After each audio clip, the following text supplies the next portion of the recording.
It is Ryan Seacrest here. There was a recent social media trend which consisted of flying on a plane with no music, no movies, no entertainment. But a better trend would be going to ChumbaCasino.com. It's like having a mini social casino in your pocket. Chumba Casino has over 100 online casino-style games, all absolutely free. It's the most fun you can have online and on a plane. So grab your free welcome bonus now at ChumbaCasino.com. Sponsored by Chumba Casino. No purchase necessary. VGW Group. Void where prohibited by law. 21 plus. Terms and conditions apply. This is VOCM Open Line. Call 709-273-5211 or 1-888-590-8626. The views and opinions of this program are not necessarily those of this station. The biggest conversation in Newfoundland and Labrador starts now. Here's VOCM Open Line host Paddy Daly. Well, all right, and good morning to you. Thank you so much for tuning into the program. It's Thursday, May the 30th. This is Open Line. I'm your host, Paddy Daly. Beth Fagan's back in the producer's chair. You'll be speaking with Beth this morning when you give us a shout to get in the queue and on the air. So, if you're in the St. John's metro region, the number to dial is 709-273-5211.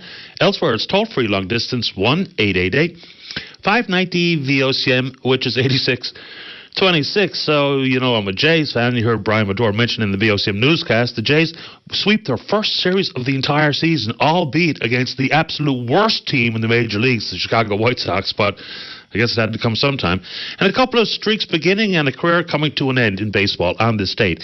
In 1935, on this date, Philadelphia pitcher Jim Bibbin retires Babe Ruth on an infield ground ball. It was the Babe's final major league at-bat. He only played one inning that day, and that was it for the Babe. And on this date in 1982, Cal Ripken Jr. of the Baltimore Orioles began his streak of playing in the first of a record 2,632 consecutive Major League Baseball games. Pretty great stuff. And watched a bit of the Oilers game last night. They got off to a slow start. I thought they were going to lose for sure, but they came back and they beat Dallas 5-2 to tie the series at 2. And on this date in 1985, the Edmonton Oilers beat the Philadelphia Flyers 8-3 for a 4-1 series victory to win back-to-back Stanley Cup. So there you go, tying up some loose ends there. All right, it's been since 1993 since a Canadian-based NHL team won the Stanley Cup. That, of course, was the Montreal Canadiens. Also, the Canadiens that year were the last team to win a Stanley Cup without a Russian-born hockey player in the lineup, interestingly enough. All right, so the Professional Women's Hockey League have their inaugural champions. Just 3 days after Minnesota, who scored in double overtime, thought they had won the championship, only to see the goal waved off because of goaltender interference. They beat Boston last night 3-0. No question, uber successful first season for the PWHL. What's got to come next? Of course, build on their successes, we hope. But they've got to figure out how to give the team some nicknames or monikers. And then, you know, stylized jerseys. Because that really was not a great feature of the league this year. I know it's not the be-all and the end-all what the jerseys look like. But you really do need monikers for the teams as opposed to just Toronto playing Minnesota or Boston playing Ottawa. Anyway, there you go. Good season. All right, the RNC warning parents to be cognizant of what have become out-of-control field parties. This is not new. And it can be quite violent. And, of course, the substance abuse that's in place. But last weekend, there was a couple of teenagers arrested. You know, some pretty serious injuries were suffered by someone who was randomly attacked at one of these field parties. Of course, when you're a parent, you have a couple of things. You really want to keep your children safe, but you also don't want to deny them the ability to go out and celebrate their graduation, for instance. So what do? RNC are suggesting, repeated check-ins throughout the night to make sure that everything's okay. And apparently, the cowards that will gang up on one vulnerable young person and beat that person to a snot, they are cowards to begin with. So apparently there's lots of weapons being used and what have you. So as a parent, how do you strike that balance? You want to keep your kids safe, but you also want them to be able to go out and celebrate things like graduation with their friends. So anyway, as a parent, if you want to chime in and let us know how you're going to approach it, we can have that conversation. But the RNC are pretty stern in their warnings that they're using in relation to these field parties. All right, and on the front of substance abuse, the story doesn't get much traction. I'm not really sure why, because the trend is extremely troubling, and that's the number of drug-related deaths. And as it pertains to youth, there's a study from last year at the University of Toronto said that more than 1 in 4 deaths among young people in Canada in 2021 were opioid-related. And then we see the drug-related deaths numbers in this province. 73 last year, and that's up 97% from the 32 cases of accidental drug deaths in 2022. So I don't know why we're shrugging our shoulders at this, because this is a huge issue. Just imagine if we see the trend continue with the type of percentage increase year over year. Next thing you know, we're going to be in the hundreds. So they'll talk about the biggest killers. Number one was cocaine, and then the use of benzodiazepines, 11 deaths from alcohol, 9 from fentanyl, and those numbers are only going to get worse. Just think about it out loud. You stand back and think of the societal scourges and ills when we were children in school. You know, of course, there's people smoking pot down by the rock at 3 o'clock, but this is much different. This is dangerously different. And, of course, with the presence of naloxone kits in the junior and senior high school, how we grapple with this and try to buck the trend is anybody's guess, but something certainly has to be done. We just can't say, that's the way it goes. All right, sticking with schools here for a second. Social media, I'm not going to say it's a failed experiment, but it's getting worse. And in Ontario, 5 school boards and 2 private schools are suing social media giants. And here's some of the quotes coming from their news release. The addictive properties of the products designed by social media giants have compromised all students' ability to learn, disrupted classrooms, and created a student population that suffers from increasing mental health harms. As a result, social media companies have forced school boards to divert significant resources, including personnel, hours, funds, and attention to combat the growing crisis caused by their products. I think we can all agree that the algorithms absolutely do lead to compulsive usage of social media. So they've itemized the different social media giants that they're going after. Meta, Snap, and ByteDance. So that's Facebook, Instagram, Snapchat, and TikTok. They're going after them for a pretty huge sum of money, too. $7 billion in total. So I do think they're onto something here. Has social media been helpful? You know, for joining people and spreading the word and sharing personal experiences and pictures and the like? Sure, but it's gone down a pretty dark path. And for youth, no question. You know, when we look at the correlation or the connection between the increased numbers of youth suffering with anxiety, depression, whatever the case may be, the digital pile-on of that world of bullying online. So Ontario school boards, they're going after the big giants, and we'll see what becomes of it. All right. A couple of weeks ago, Alberta RCMP came out with a news conference saying they've identified a serial killer who killed multiple women in that province, and I believe also in British Columbia, back in the 1970s, which is pretty fascinating stuff. And, of course, using the genealogy and the updated DNA science that's now available. So yesterday in this province, we were told that they've identified the person who was the skull found out in CBE, was it in Conception Bay South? I believe it was in Conception Bay South, back in 2001. So it's a fellow named Temi Cassis. So the police are looking for, the RNC, are looking for any information anybody might be able to bring forward regarding Temi Cassis. We know that person spent some time in Montreal, no idea how and when he made his way to Newfoundland. But it's a remarkable story to know that all these years later, they think he was killed sometime between 1997 and 1998. So it's pretty interesting stuff when you know that, you know, some people think that some of these cases, once they've run a certain course of time, then that's it, the cold cases are shelved and they just collect dust. But apparently there was pretty active investigations going on for all these years. And now they've identified this guy. Now, there are some rumbles out there about who this person might be and the people that he might have been tangled up with and some of the issues that those people were doing insofar as criminal activity. So I think there's going to be a lot more information coming on that one. First thing came to my mind when I heard that story was Dana Bradley. So Dana Bradley was last seen on Thompson Road December 14th of 1981. Body found 4 days later. There was actually a family out looking for a Christmas tree and found her dead body near Maddox Cove. So there was a breakthrough some 5 or 6 years ago when the RCMP announced that there was a new DNA linked to a single unknown person. Then there was an offer from an American-based company called GED Match. They use genetic genealogy. They've solved about 500 cold cases in the United States and Canada, including, back in 1984, the Ontario murder of a 9-year-old named Christine Jessup. So when I heard this story about Temi Cassis, first thing came to mind was Dana Bradley. So is there going to be some hope in the future that we'll identify who killed Dana Bradley? Because at my age, in 1981, this was a big deal. You know, we talk about out-of-control field parties and whatnot, but a young girl, 14 years old at the time, I believe, kidnapped on Topsail Road, killed, dumped in the woods. So I wonder if there's going to be any advancement on that, and you want to take it on. Let's go. All right. Price of gas down slightly, well, about 3.3 cents. Not much change in the way of diesel, although in Labrador it's down about 4 cents, but That little bit of relief, one thing. And on April 1st, of course, the carbon tax on gasoline went up 3 cents. In the 3 months prior to April 1st, price of gas went up 30 cents. And now, interestingly, on the national front, all the parties have latched on to a report coming from Yves Giroux and the Parliamentary Budget Office about carbon pricing. Now, the Liberals have used it to say, 8 in 10 Canadians get more back than they spend on carbon tax. And then, of course, the Conservatives have latched on to the other side of the report that said, overall, when all the economic impact and job loss and what have you, and wages decreasing, and transportation sector jeopardized, all that stuff, that report says that more households will be worse off.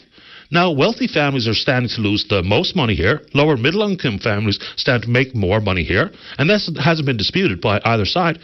But now, apparently, the PBO has yet to file a fulsome or comprehensive report to rectify what they say was an error. They were using industrial emissions in the report itself, as opposed to what they think should be the right place. 80% of the industrial emissions are exempt. So it's only really based on 20%. All that said, Mr. Giroux said, even identifying the error, when they go back and release a report, which is sometime this fall, he doesn't think it's really going to change the water and the proverbial beans here. But that has been used by all parties. So how will all parties use whatever the updated report looks like? But I've leaned on the PBO. It's been very helpful regarding information and breaking down the realities of what's going on versus the partisan sniping, because that kind of rules the day, doesn't it? Details be damned sometimes, but it'd be really fascinating to see how either party, especially the Liberals and the Tories, use this particular updated report when it becomes available. Anyway, I thought that was interesting. All right, what have we got here? So this Sunday, we know what is going to be obviously a really interesting and complex exercise to move all the patients from the hospital in Corner Brook into the new Western Regional Memorial Hospital. And hopefully that goes without hitch. Secondly, I think the bigger story here, though, really is the long-term care issue. There's a story that's out in the media today talking about very specifics. Moving from, a family that lives in Deer Lake, and their mother, I believe in this case, was in the long-term care facility in Corner Brook. Now it's going to be moved to Stephenville Crossing. Other family members are seeing their loved one move to Burgeo, and they call it cold-hearted. And health services will say it's all about patient care. And this will all boil back to staffing. And, of course, for the families who are seeing their nan or pop or mom and dad move further afield, I feel terrible for you. Because, as much as health services will say, it's all about the patients getting the care they need, families play an active role in care inside long-term care facilities. Because care is not simply about changing them and washing them and, administering their prescriptions. There's a different layer regarding socialization and not to be lonely and to see familiar faces. That's a big part of it. So families will tell you, to a man, to a woman, that some of the care their loved one gets comes from them. And that's not to besmirch or reduce the impact and the importance of personal care attendants or nurses or doctors. Of course not. But that's a really troubling one.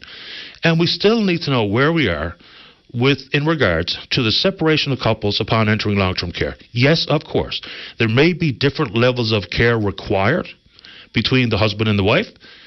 But again, when we talk about moving them to different facilities elsewhere, the same thing happens when we separate couples. The one sad story that comes to mind every single time I think about this is there was one, I can't remember if it was the husband or the wife, but has dementia. And when her partner or his partner was moved to another facility, they thought that their loved one, after 50 or 60 or 70 years together, had left them. I mean, talk about devastation. So, anyway, if you're one of those families who want to talk about that this morning, we can do it. All right, a couple of quick ones before we get to your call. So, someone's asking me why we don't continue to talk about the wind to hydrogen to ammonia projects proposal, specifically World Energy GH2. We're happy to talk about it. We've talked about it extensively, and there's no need to think that we're not willing to talk about it again. The big question will be, environmental concerns, and we've heard everybody voice their opinion, and we welcome it. But for the companies themselves, I saw in the international news, Germany, and of course we talk about Germany a lot here because that's apparently the end destination, the end consumer or customer for this product. they actually have an issue growing where they're trying to get away from using Russian gas, right? But they've had a controversial levy on gas storage that's going away, and hopefully that will help them move away from Russian gas. But they've also set aside a significant amount of money to subsidize the cost of this green hydrogen, and we can talk about the green aspect if you're so inclined. But it's the federal government here. So they're all in. I heard from Minister O'Regan in a news clip yesterday talking about how big an opportunity this is. And if that's the case, which Minister O'Regan thinks it is, when is the federal government going to give us a clear understanding of what the definition of green means? Because there's a long way between a 15% tax break or a 40% tax break. And unless there's a real firm, clearly defined definition of green, these companies aren't going to be able to make their final investment decision. You might be all for it or completely opposed to it, but that's just one of those things that unless that is clearly understood in short order, then there's going to be a lot of wheel spinning, and that might be good news to you, but for others, maybe not. All right, let's see, a couple of quickies here. So I was going to get into a report from Royal LePage about, housing affordability, and the sweet spot apparently is 30% of your income to be spent on housing. So they looked outside of the major centres like Calgary, Montreal, Toronto, Vancouver, which I don't know how people live in those cities. They're beautiful cities, but the price of housing is just off the charts.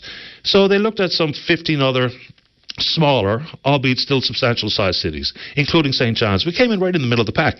So 30.1% of the income that people are bringing in goes directly to their typical mortgage payment or their rent.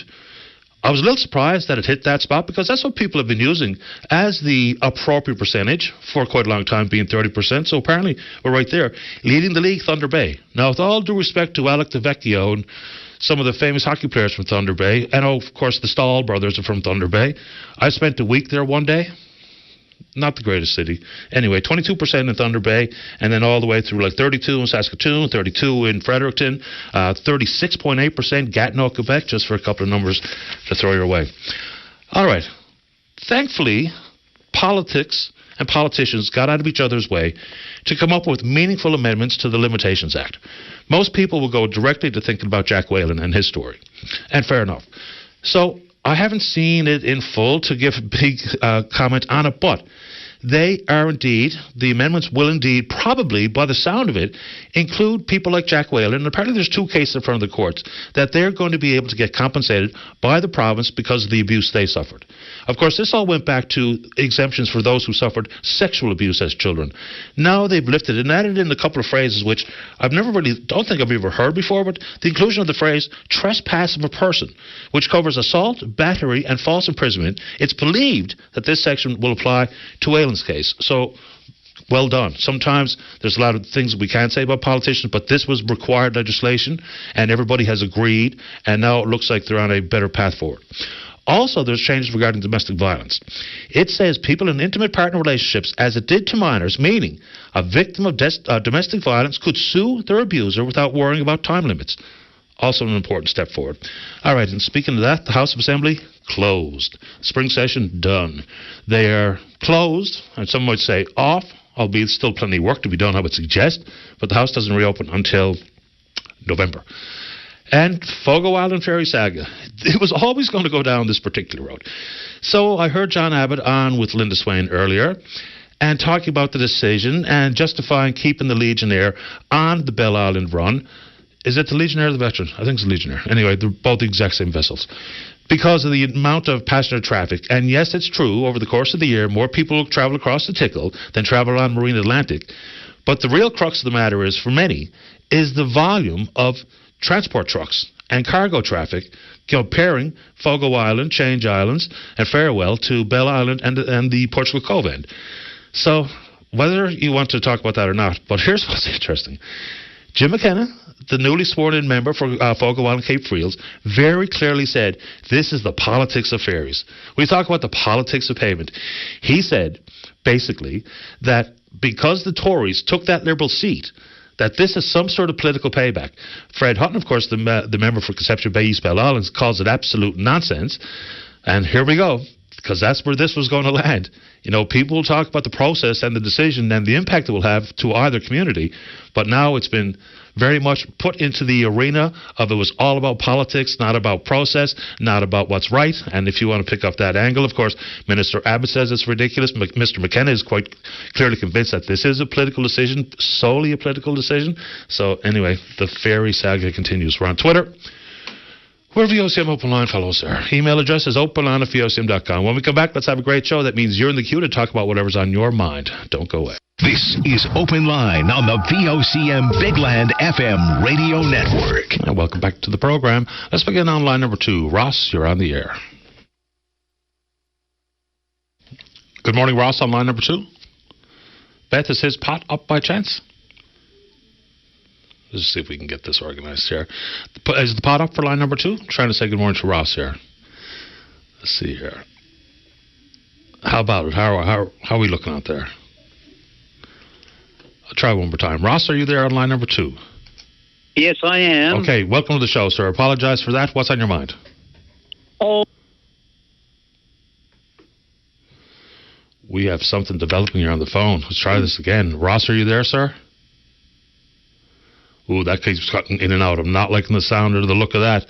See if we can get someone in here to figure this out, because I can't. Can you lock him in for me, Beth, please? I'll just try another call before we get to him. Charlie, on 3. You're on the air. Yes, good morning, Patty. Good morning to you. Patty, this is an excellent morning for transplanting. It's the ground is wet, and it's going to be a warm one. I'd like to speak about 3 topics, but just a little news thing that I thought was worthy of mention. There's a former Soviet Republic, Turkmenistan. This is only about 6,000 people there. They have a law that you can only drive white cars. I thought that was kind of strange. You haven't heard about that, have you? No, that's the first I heard of it, but I do know that study after study shows that the safest vehicle apparently is a white vehicle. It's the most visible color. Well, I guess it's not really a color. It's the most visible color to see, the most visible car to see, or vehicle. Yeah. Okay. Interesting. I think the ruler, he's a little bit of a dictator. I think he likes the color white for everything there. So could be. I'm not sure. Yeah. I'd like to speak about the election in Bay Verde. That was a landslide, and it was the former Liberal district, as you know. The fact that they haven't related that to the comments that guy made, I think, is kind of strange. Or perhaps they have, but I haven't heard it. I'm sorry, what do you mean by that exactly? Okay, you know of his comments regarding bringing in German doctors as opposed to... Oh, yes, I do, of course. Yes. There was quite a backlash to that by certain government members and other people, and I'd like to say, don't you think that was a notice in that district? I'd say it got him votes. It got him votes, yeah. Yes, it really did. That backlash helped them immensely. And there's a lot of people in rural Newfoundland really feel that we're being inundated with people of color. To deny that is, I've heard the comment many times, oh my gosh, look at all the people that of color working in service industries and so on, and said with kind of a dismay.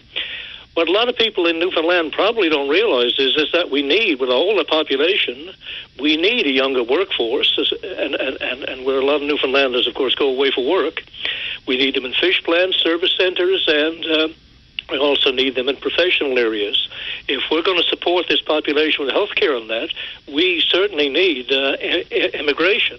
And that includes non-white as well as white. If you want to comment on that? Sure. Well, let's just put some numbers in play here.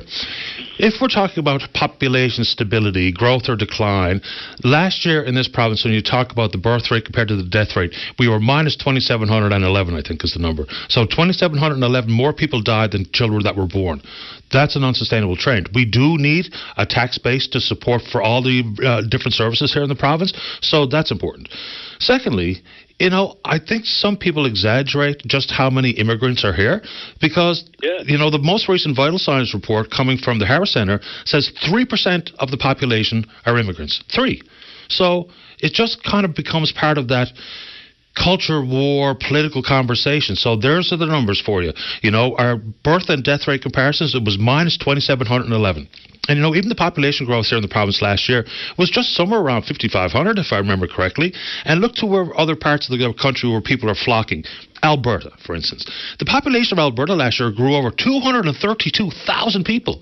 And the vast majority were immigrants. When they talk about domestic immigration, then it was about 55,000. So immigrants are coming quickly to the entirety of the country. Now, it does make, in my own opinion, it doesn't make you a bad person to want to talk about the implication between housing and access to health care and other services with the population growing as quickly as it is without the required social infrastructure. I think that's a reasonable and meaningful conversation. But, if we keep going, let's just say immigration was zero, then before long, we wouldn't even have enough money, on top of all the money we already borrow annually here, to fund things like healthcare, to fund the other services that people lean on every day. So there's some numbers for context. Yes, good points there. Paddy, you mentioned social media. I thought that was good, and the being sued by the Ontario government, I think. Well, no, by 5 different Ontario school boards and 2 private schools. Yes, I'm sorry. It reminds me of the tobacco thing. Sure. We all agreed with that physically tobacco was hurting us. To me, this is no different if it's hurting you mentally and socially, emotionally, and so on. And it certainly is. That's been proven with studies in that, I think it was back to 2012, they looked at the introduction of one of these devices, and they've made a correlation with what happened with young teenagers and so on. So I think this is a good measure, and I wish schools would take these things away from students. We used to always go one time to the secretary if the parent needed the child, and I think that worked very well, and I think schools have to take that on. Yeah, because it's only really schools that can tackle it in this form or fashion, because even if you don't have it in your hand in the classroom, and I do think there's a reasonable discussion to be had about cell phones in classrooms, period, but children are still going to be, and adults will still be using social media. So its impact has been measured, and I don't think there's any real dispute, whether it be testimony offered in front of parliamentary committees, offered in front of Senate committees. These algorithms are biased, and it does indeed lead to that dopamine effect where if something you post gets liked or shared, it's a feel-good. And then consequently, people will search endlessly for that feel-good moment. And that seems to be very real to me. I'll be fascinated to see where that goes. You mentioned the tobacco suits. Look, same thing as Big Pharma getting sued for opioids and whatnot. This province in 2011 said we were suing Big Tobacco. That's 13 years ago. So what's the status of that today? I have no idea. No, I haven't heard either. Last one I want to talk about is, you heard of the new climate change course that a guy introduced at Mon? Yep. It's taken a long time. In my view, it should have been here decades before. But it's only to help people. I thought with careers that they might want to get into how to ameliorate the effects of climate change, and courses like that would be good for the job market later. What bothers me is, and I've said this many times, we were late with that. We still don't have a strand in the curriculum, either in schools or at university, like we do for math and other areas, that we study this. This is an existential threat in many ways. And I'll give you an example. They talked about the fish, the cod population in the Gulf of St. Lawrence not recovering, in fact, looking like it'll probably be extinct. And they mentioned gray seals, which they should, but they didn't mention the change in water temperature, and I don't know why they didn't. Now, cod have shown to be, they're adaptable to warmer water, but they're a cold water fish. And when they spawn, and in the larval stages, they need cool water. They migrate there to do their job there. So the fishery, as water warms, not only in the Gulf of St. Lawrence, which is more susceptible to warming, but also the south coast of our province and later the northeast coast. So again, this affects us in so many ways. when they talk about the fires that are starting again over in BC, and a lot of that is caused by drought, and lightning strikes have increased. All of this is related. And yet we seem to, in institutions, it's almost an afterthought if we bring this up or not. There should be courses there right up through from kindergarten, talking about littering as well. You've talked about that a lot on your program. All that ties in.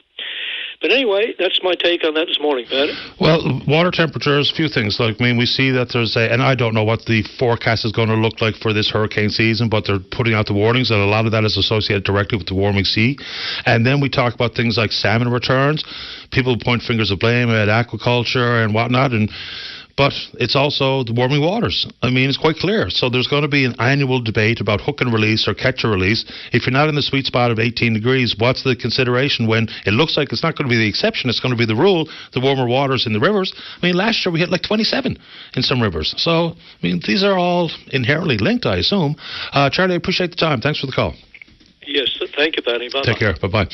All right. Hopefully, Ross, we're going to be able to hear you right after this. Don't go away. This is Open Line on the VOCM Big Land FM radio network. Welcome back to the show. Let's see if we can have any success with line number 2 this time. Ross, you're on the air. Yes, thank you, Patty, Terrific. for taking my call. Happy to do it. Yes. I would like to pass a comment on the return of the unknown soldier. Okay. Okay, that was a young man that went over into war, and he went under the Union Jack. That's what he fought for. We were a colony of Britain at the time. Now they're bringing him back and placing in the tomb of the unknown soldier, which is a very wonderful thing. But honestly, I think the Union Jack should be draped over his coffin or whatever, because that's what he went away to fight for, and that's how he should come back. Yeah, Ross, I understand where you're coming from. Apparently the historic reference to the Union Jack is, more specifically, the members of the Royal Newfoundland Regiment fought under the Red Ensign, which will be included, we're told. So apparently not necessarily flying or fighting directly under the Union Jack, which was reserved apparently for British soldiers, but as a colony, as a dominion, you're right, but we fought under the Red Ensign. So I know where you're coming from, but I've also been told that the Red Ensign will be included in that final repatriation ceremony on the 1st of July. Yeah, no, like Patty, I have a very deep heart for all veterans and all the armed forces that protect our country. And I'm so sick and tired. I was out in Victoria a few years ago, and the Legion in Victoria closed because they owed a couple of $100,000 in taxes to the municipality. Like Patty, those people gave sacrifice and everything. And as far as I'm concerned, there should be no municipal taxes or anything for the veterans. I've seen Prime Minister Trudeau on, what was those things he was doing, town talks or something, saying that the veterans are asking for more than the government can give. Well, I would like to let Mr. Trudeau know, because of the veterans, we have what we have today. And a lot of people are forgetting the poppy. Lest we forget, we have today what those people gave us. Be very proud of it and stand up for it, because it's slowly going under the way. Yeah, I mean, the amount of what they refer to as paper warfare that veterans have to go through to get the services and the help they need is unnecessarily cumbersome. And then references to their pension, and yes, those comments from also then Minister Seamus O'Regan was making those types of comments. I'll add to that is the fact that the military is underfunded for active duty. I mean, we're talking about only about 53 to 58% readiness when it comes to all arms of the Canadian Armed Forces. So there's a problem there. Yeah, I know. It's a pretty sad situation. That's a pretty sad situation, but You know, a lot of people forget where we got our freedom we have today. And the public has to realize that what we have today was what was given to us years and years ago. And we had to stand up for those people.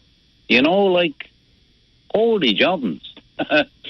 I don't know what to say, Paddy.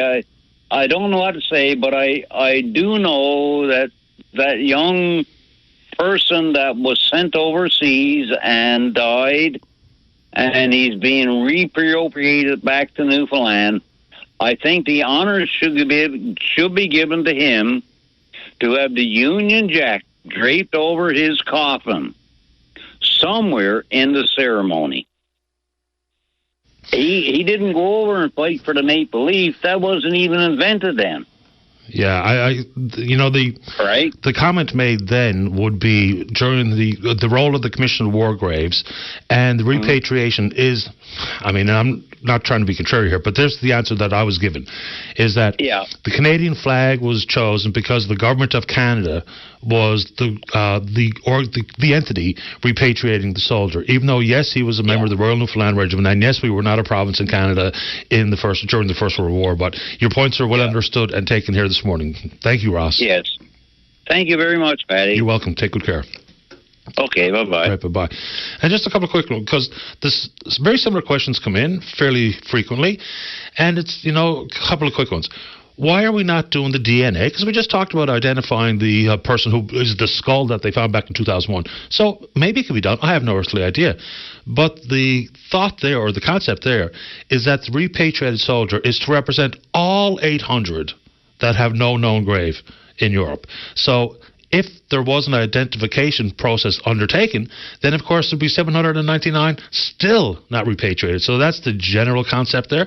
And people are wondering why there isn't an extended laying in state in the Confederation building. I believe it starts on the 28th of June, and of course then it will end when the remains are brought down to the National War Memorial. So there's still some concerns there. And of course people talk about next of kin tag associated with the Premier. Apparently that decision was made between the Legion and the Commission of War Graves. So still lots to discuss, and we're happy to take that call. Let's go to line number 1. Jim, you're on the air. Hi, Jim. Yeah, hello, Jim. Jim here from Singing Legionnaires, Paddy. I just want to promote something we're having next week to do with the 80th anniversary of D-Day and the 100th anniversary of the War Memorial. We're having a dinner dance and show with the Legion next Thursday, June 6th. At Branch 56 or Pleasantville Legion. It's a fundraiser for our Singing Legionnaires. We have the special guest Katrina Bramley from Come Away, Aaron Winter, who's with Spirit Newfoundland. We'll have an evening of song and dance. And you get a choice of dinner, prime rib or salmon. And we're going to have songs from the war ages and songs of yesteryear, So we just wanted to get the word out that we'd like to have some support from the public. Absolutely. So you get your tickets from... Go ahead. You get your tickets from... Pardon? No, you go right ahead, sir. I apologise for interrupting. Yeah.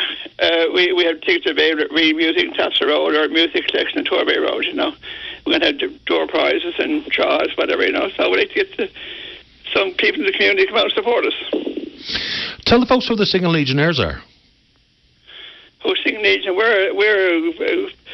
Well, we started off originally as a group of veterans, and now it's morphed into, I started the group 25 years ago, and I just joined to keep the choir going, and now we've got some peacekeepers but just people who are interested in keeping the choir going. And like I said many years ago, the war veterans, that they asked me to keep this going for us, They want us to be, I think it's a very important part of the Canadian Legion that we... some people say we're the faces of the Canadian Legion. We go to seniors' homes and we sing at the war memorials, and so we're very prominent in the community. Oh, I'm familiar with you. I was just giving that question for the listener. So, Jim, have you and I met? Pardon? Have we met? We met years ago, yes. That's when you guys came in and sang on Out of the Fog? Yes, we did, yeah. Yeah, excellent. I remember that. That was a really popular episode. Yeah, it was good, yeah.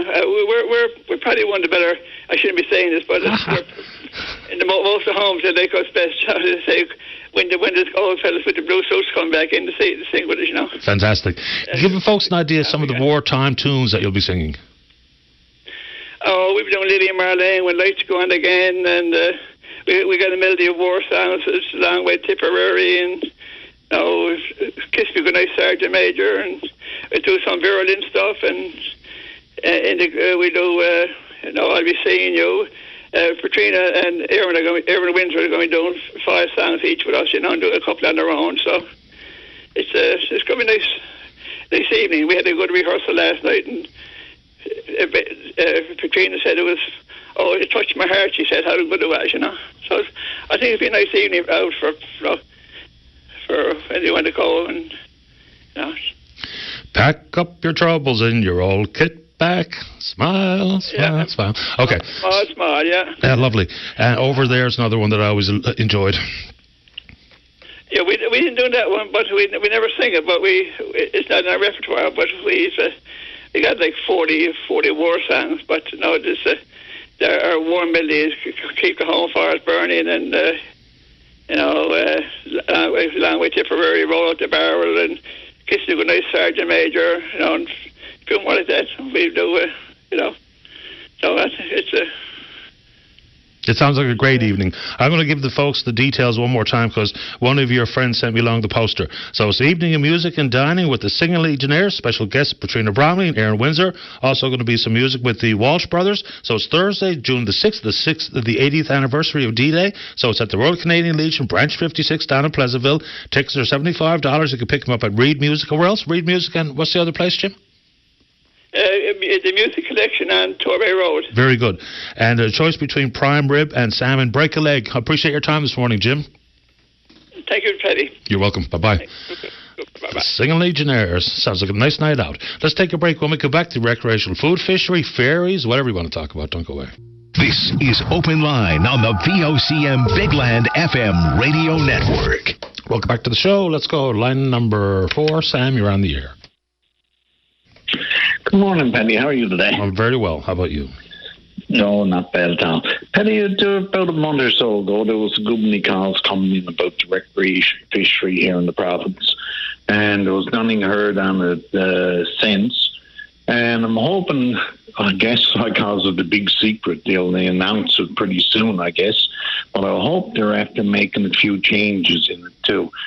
Considering the weather, things we talked about every year, people getting in and out and want to be safe and things like that. And the other point I'd like to make, so I hope they make some changes with it, is the working people. Where if you're a shift worker or anything like that, say every weekend you can go out, those people only get every second weekend, because if you're working shift work, that's when you're off, every second weekend. And if the weather is bad and things like that, they don't get that opportunity to go out for that weekend either. So then they got to wait until they're off again. So they don't really get what you call 39 days or however many days that they announce it for. But I don't understand why they have to wait so long and so late in the season to announce it. Because for sure that they must have their minds made up now if there was going to be changes or when the dates is going to be. I think you're 100% right.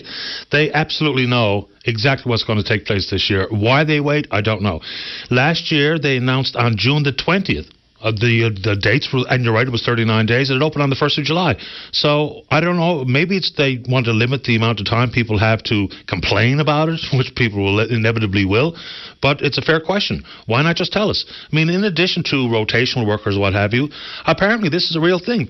Some people will actually book their holidays to come back and visit their friends and their family around things like opportunities to go out on the water and get a cod. So, if that's real, then that complicates life for others included, because the fall fishery is very limited. So, and people want to come here in the summertime if you're traveling. So I will be surprised. And I know that whether it be Graham Wood or others, or Clifford Small, the member who tabled that petition in the House of Commons, they're going to be disappointed, I have a funny feeling. Will DFO expand the fishery this year? I'd be surprised. I mean, fair enough if they do, because, you say 39 days. I have weekends available for the most part, but I don't have 39 days available. Everyone's got stuff to do, right? Can't always be just doing nothing but going out fishing for cod. Exactly, and that's the big thing. Like, I have relations still waiting, really, and they're figuring it was going to be July and August sometime again, right? But any changes into it, they're still wondering, because they're coming home from the mainland, and that's one thing that they look forward to every year when they come down, is go out and catch a few cod for themselves to take back. No. So I just wanted to call in this morning, Paddy, and hopefully there's some make a announcement on, and hopefully that we will have some common sense changes made to it this year.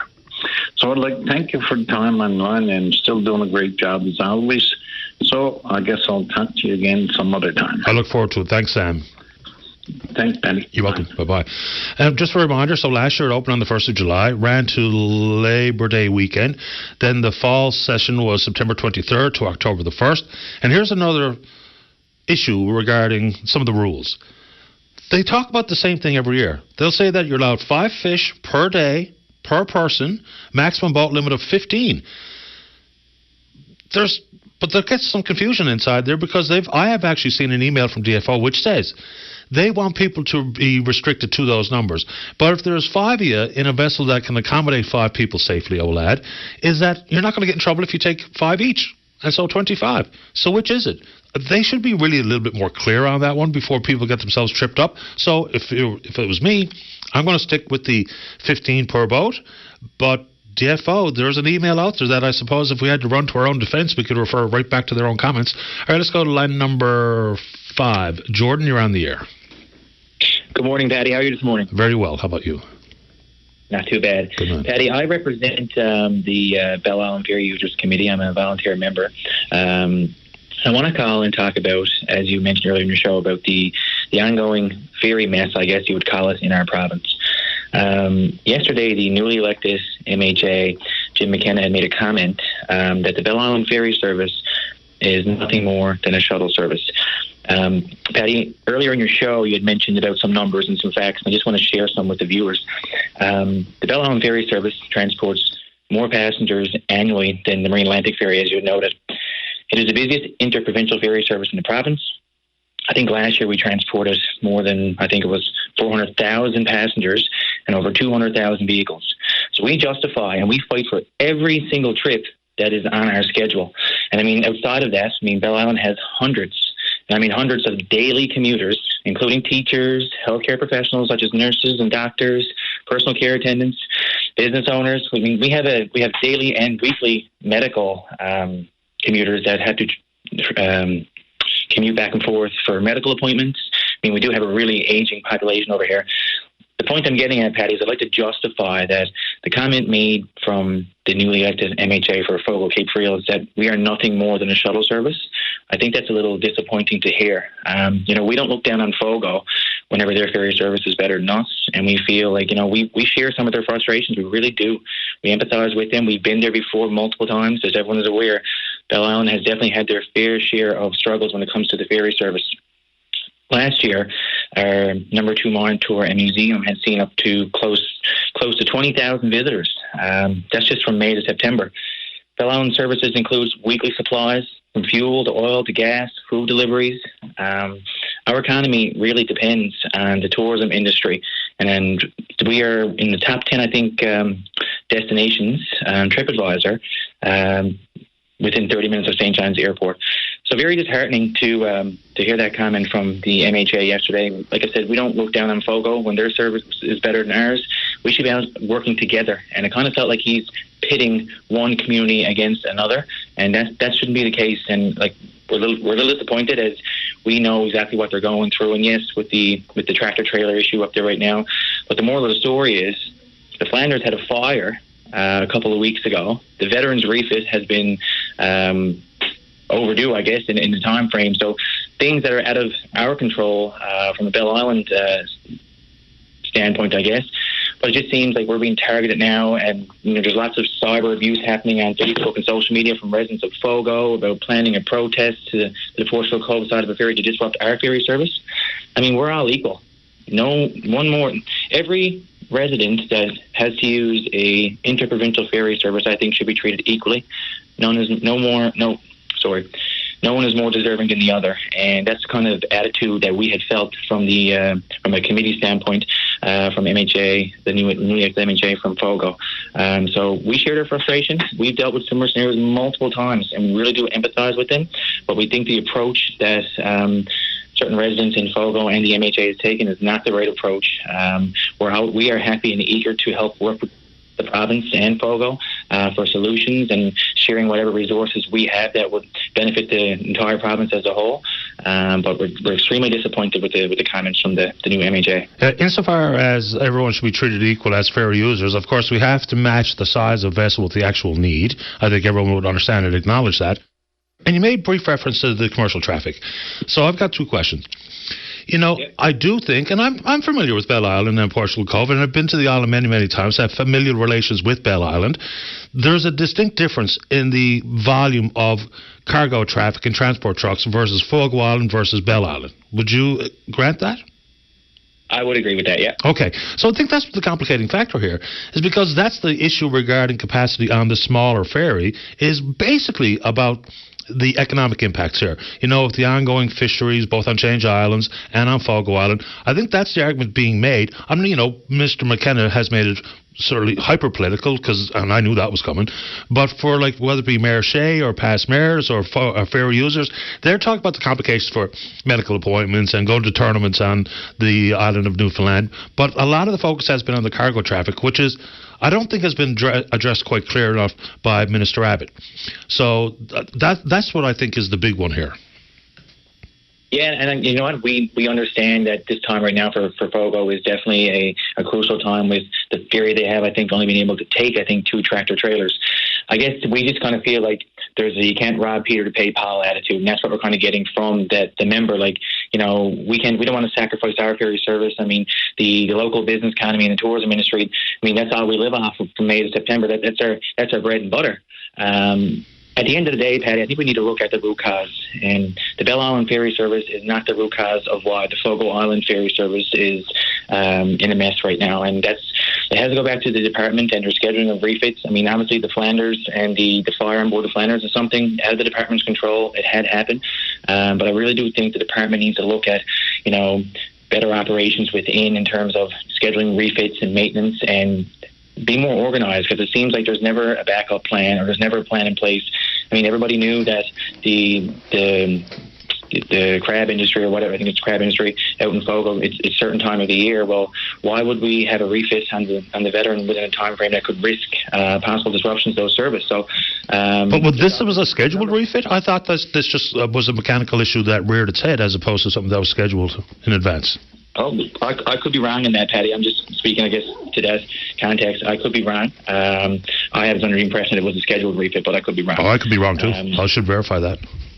Yeah, moral of the story is we, like I said, we do sympathise with the Fogo Island ferry users and, the commercial traffic, and, we just don't want to feel like we should be less entitled to a ferry service. We've been on the other side multiple times where we have experienced deplorable ferry service, and we didn't look down on Fogo for having better ferry service than us. And I think, the approach needs to be, guys, we're all ferry users, and I think as we work together and come together to address the concerns we may have within the department, I think that's how we'll succeed, not by tearing one organisation or one community down or pitting them.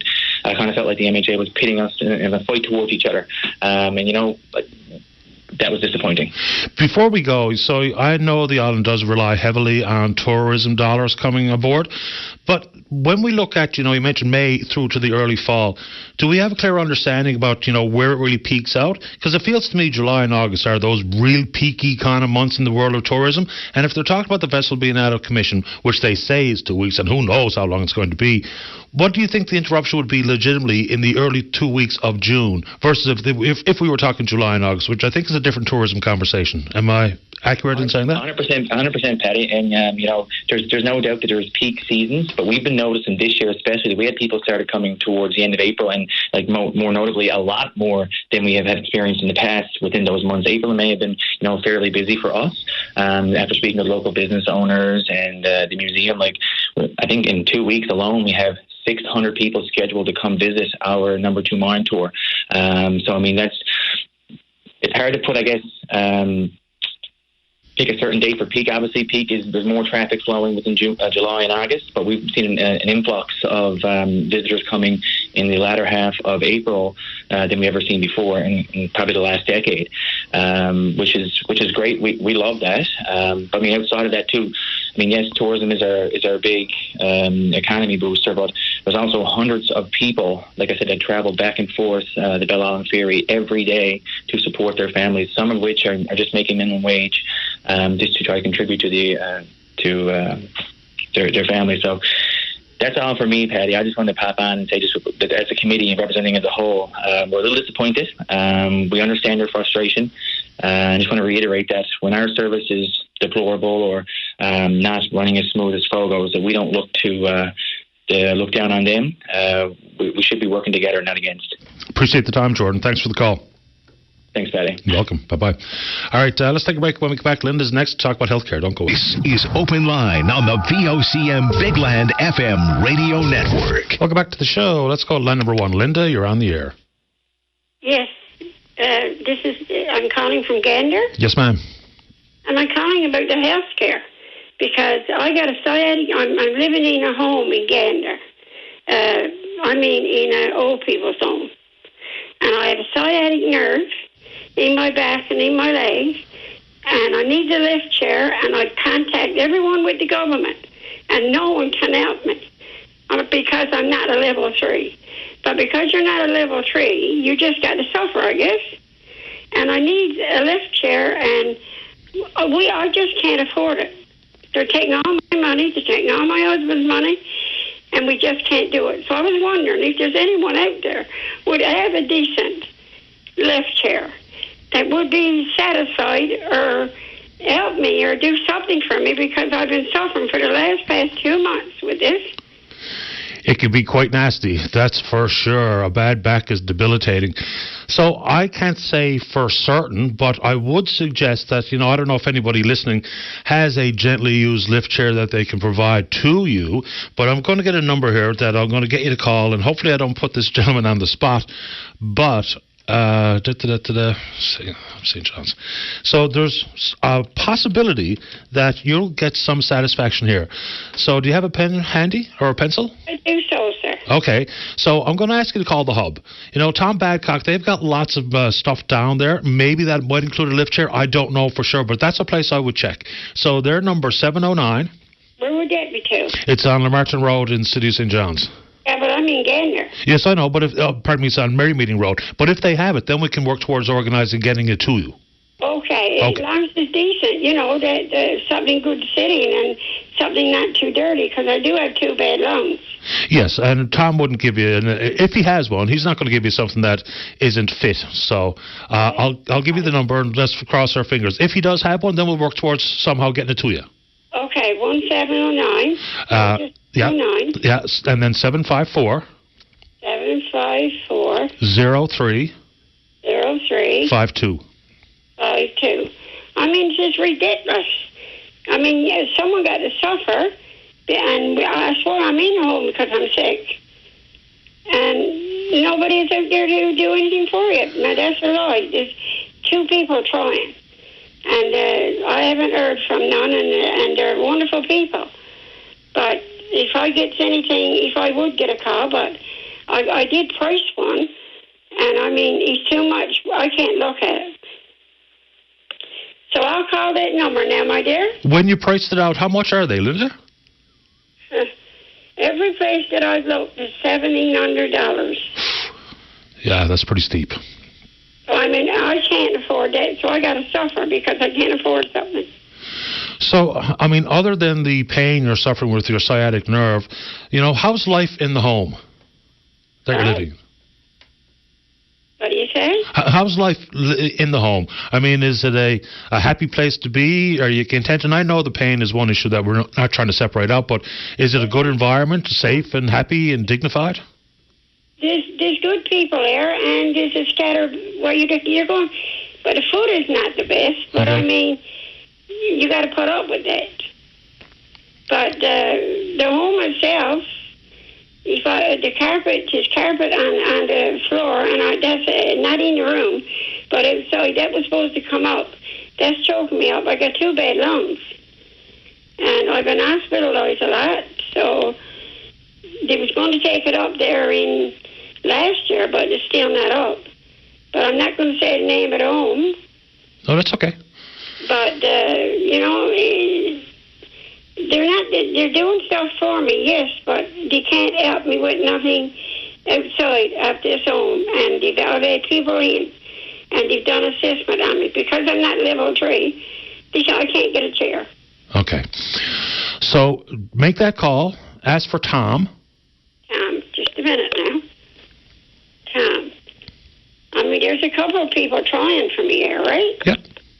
And if I get one, I'll let you know. Yes, do. Please do exactly that. I would so. Okay, Linda. If you don't have any luck there, I'll try to come up with another idea. Okay, and when will I hear from you, or do I have to call you back? You call me back and let me know how it goes. And you'll just speak with Beth. Give her the update. Okay, thank you. You're welcome. Good luck. And healthcare is gone, my dear. Healthcare is gone. Certainly not working the way it's supposed to. Agreed. No, it is not. Since the COVID, nothing has ever been the same. And they don't even have masks there for me to wear with bad lungs now. Well, we should be able to get you some masks out from Gander. This is to Gander to me. Yeah, I've got someone in Gander that might be able to help you out on that one. I'll talk about that off the line. Okay. Okay. Good luck. Thank you. You're welcome. Bye, Linda. All right. So, yeah, I mean, we can get her a pack of masks. That's not a problem. Beth, how are we doing out there? Is that caller coming on the program that's in the queue on line number 2? Okay, let's go ahead and take a break. When we come back, plenty of show left to talk to you about whatever's on your mind. If you're in and around town, it's 709-273-5211. Elsewhere, toll-free long distance, 1-888-590-VOCM, which is 8626. We're taking a break, and then we're coming back. This is Open Line on the VOCM Big Land FM Radio Network. Welcome back to the program. Let's go to line number 2. Say good morning to Clarendon-based lawyer. That's Greg French. Greg, you're on the air. Good morning, Patty. Good morning. Welcome back to the show. Thank you for having me. So, I think you and I are both going to try to be optimistic on this particular issue, because when the private member's motion was brought forward by Pleam and Forsey last year, it was voted down, I think it was like 1916. But this time around, there's unanimous approval of a private member's either motion or resolution talking about trying to move forward quickly with the Crown Lands crisis. What do you read into that? Well, I actually watched the entire debate last night. It's available online for anybody else who wants to view it. I was pleasantly surprised to see that both sides of the House stood up and spoke to problems with Crown lands in their own districts. And we heard a number of stories come out on the floor of the House. And quite frankly, it's just a relief to see an acknowledgement of the problem from both sides here, because that's something that was sorely lacking last year. So it seems like at least we've made progress here, that this is now an all-party issue and everyone's in agreement on the need for change. The timing is also curious to me, because now with some consensus being attracted in the House of Assembly, now it's closed and not going back till November. So if you had George or others and were in the ear of the various members, especially the leaders of the various parties, where do they start? Because I do think there is a distinct lack of full grasp or understanding of the Crown Lands kerfuffle that we find ourselves in. Well, I think this is true for both politicians and the public here, that there is a lack of understanding of the significance of it, because we are at a point now where we have much larger problems than just, one-off situations. We have problems now that titles that have previously been certified by lawyers are suddenly cast into doubt because we don't know how secure the title is. Land title in Newfoundland is purely a matter of opinion. There's no central authority or no government body that actually certifies title.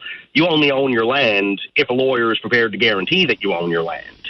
And now that we have these issues coming up, which before were never issues and never actual concerns, now we are seeing reluctance even to turn around and certify titles that were certified before. So a lot of that has come up specifically and almost exclusively because of Crown Lands and Crown Lands policy, which is purely punitive when it shouldn't be at all. What does it look like elsewhere? Because I know we're fairly unique and we have two different arms dealing with one issue regarding Crown lands. But when we come to a definition or some sort of standard of good title, what does it look like elsewhere as opposed to here? Well, in 7 out of 10 provinces, I won't speak to Quebec because I really don't know their system that well. In 7 out of 10 provinces right now, the government guarantees individuals' title and keeps track of every individual parcel of land. So in Newfoundland, you can't look up a parcel of land. You have to look up the owner. Everything is indexed by owner name. So John Smith says he owns land. You look up John Smith's name and see where he got it from. And you trace the guy he got it from, and then the guy that guy got it from, and you go backwards, almost like the book of Genesis in the Bible. So-and-so got it from so-and-so, who got it from so-and-so. And you have to do this all the way back to what we call a root of title, which is where did this leave the government's control? And that's either going to be squatters' rights, a crown grant, or very commonly what we call affidavits of possession, which is affidavits swearing out that someone's been on this for the required period to get it clear of the crown. And in a lot of cases, particularly in rural areas, but as it's come to my attention, also a lot in the city of St. John's and the surrounding areas, a lot of these titles don't trace back to anything. They exist because there's a long-standing chain of deeds going back 80, 90, 100 plus years, all of which, successive owners, you can trace it backwards to a deed in like 1885 or to a family name. That's especially common in St. John's itself, because a lot of St. John's was owned by merchants and out on leases and stuff, and, there's certain names that title searchers at the registry, like if they hit the estate of,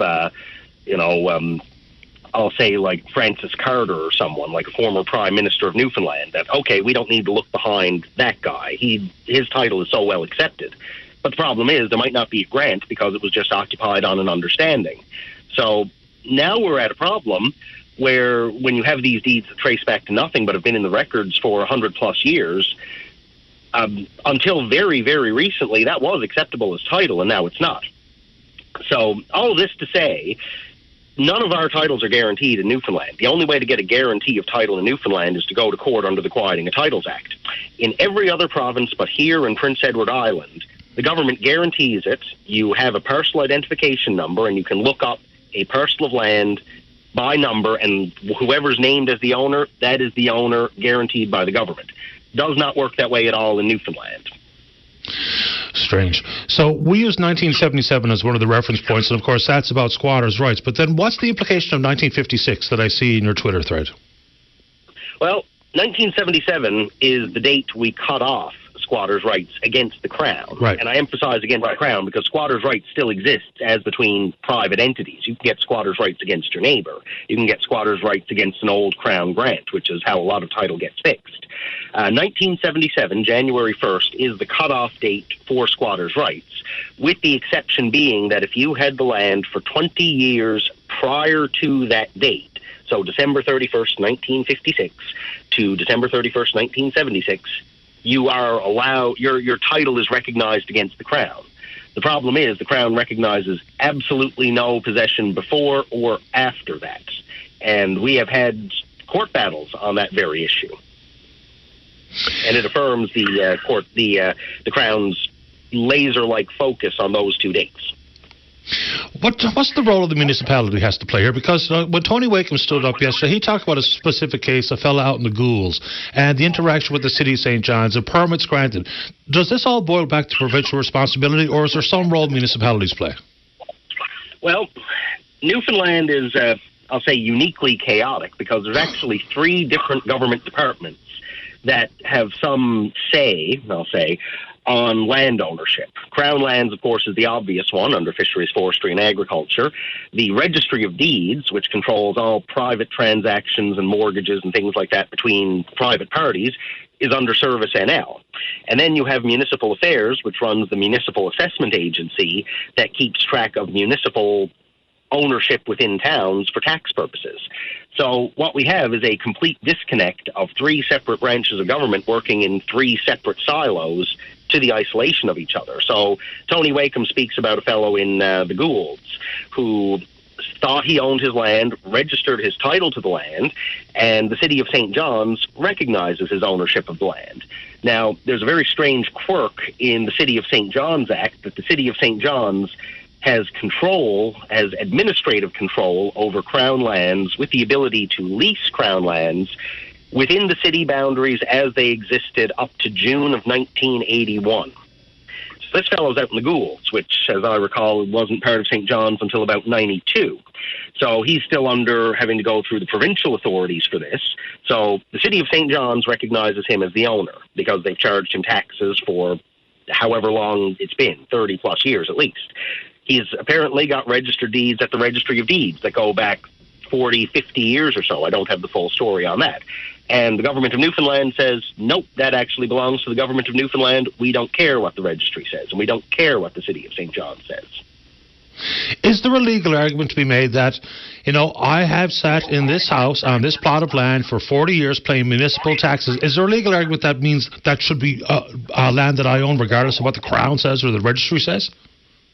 There's a moral argument, but as a legal argument, this was actually before the Supreme Court in 2020 in a case called Hickey, which had to do with the tax rolls of the town of Holyrood. There was a fellow who bought a piece of land from the town council of Holyrood that had been assessed for taxes and was sold as a tax lien.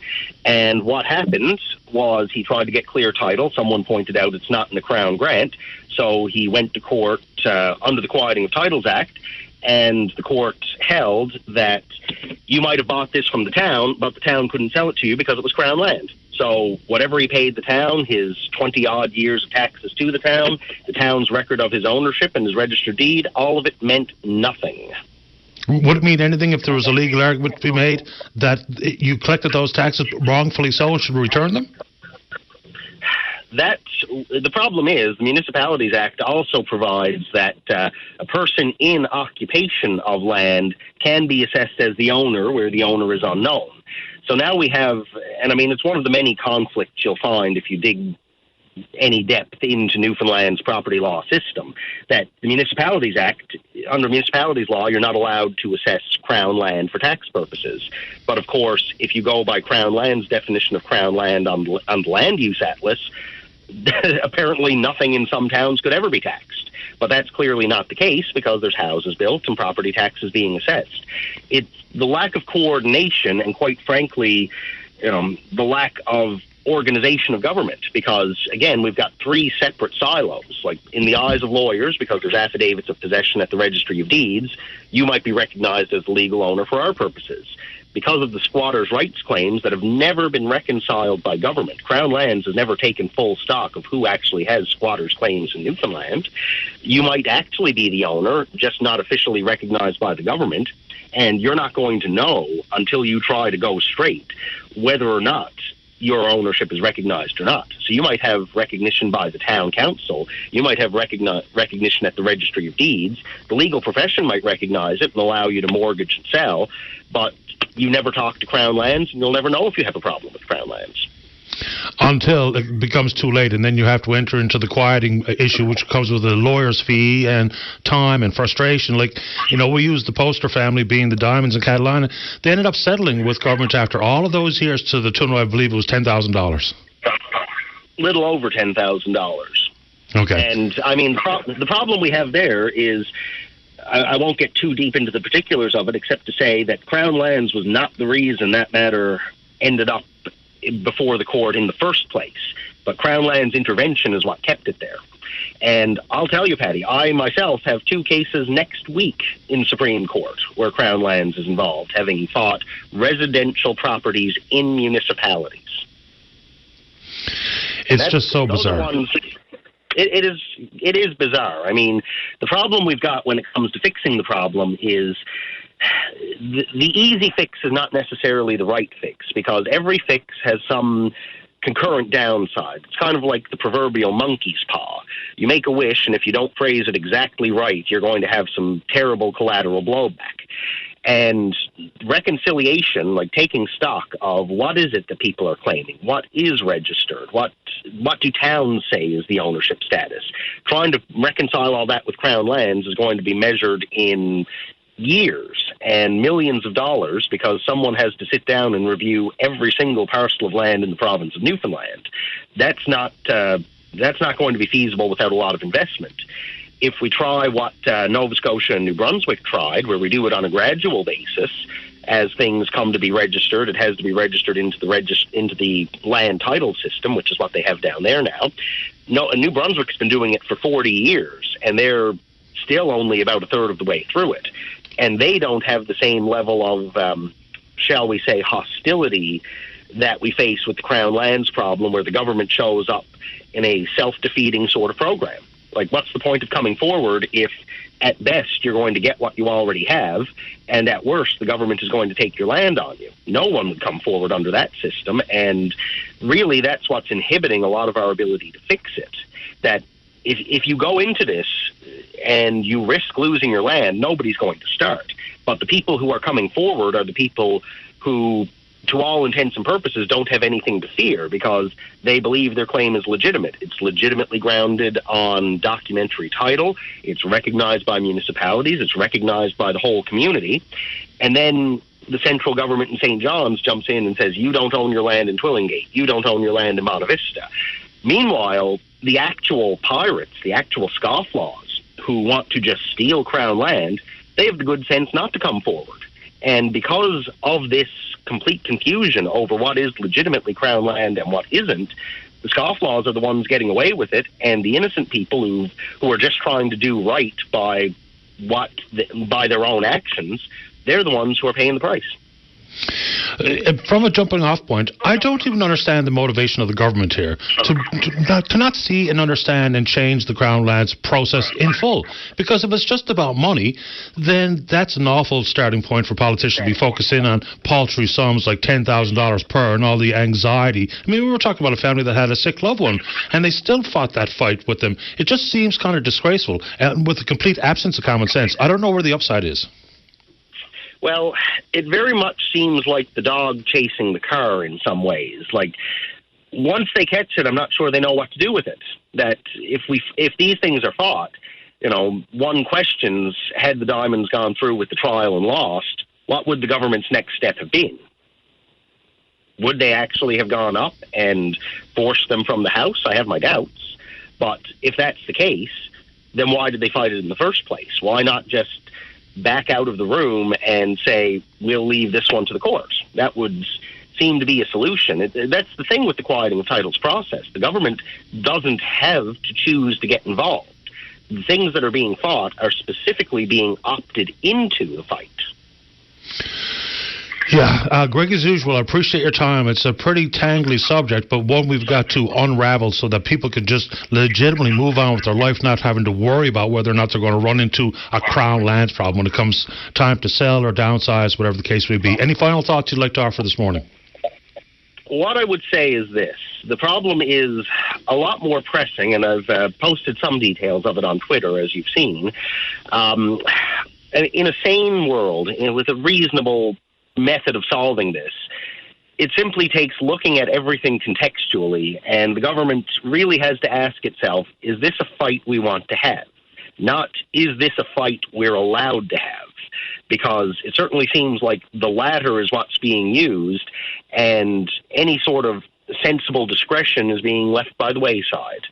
I'd certainly encourage a review of internal policies at Crown Lands in the meantime. If we don't have legislative change coming in the next 6 months, the matter is pressing, it is urgent, it is before the courts right now.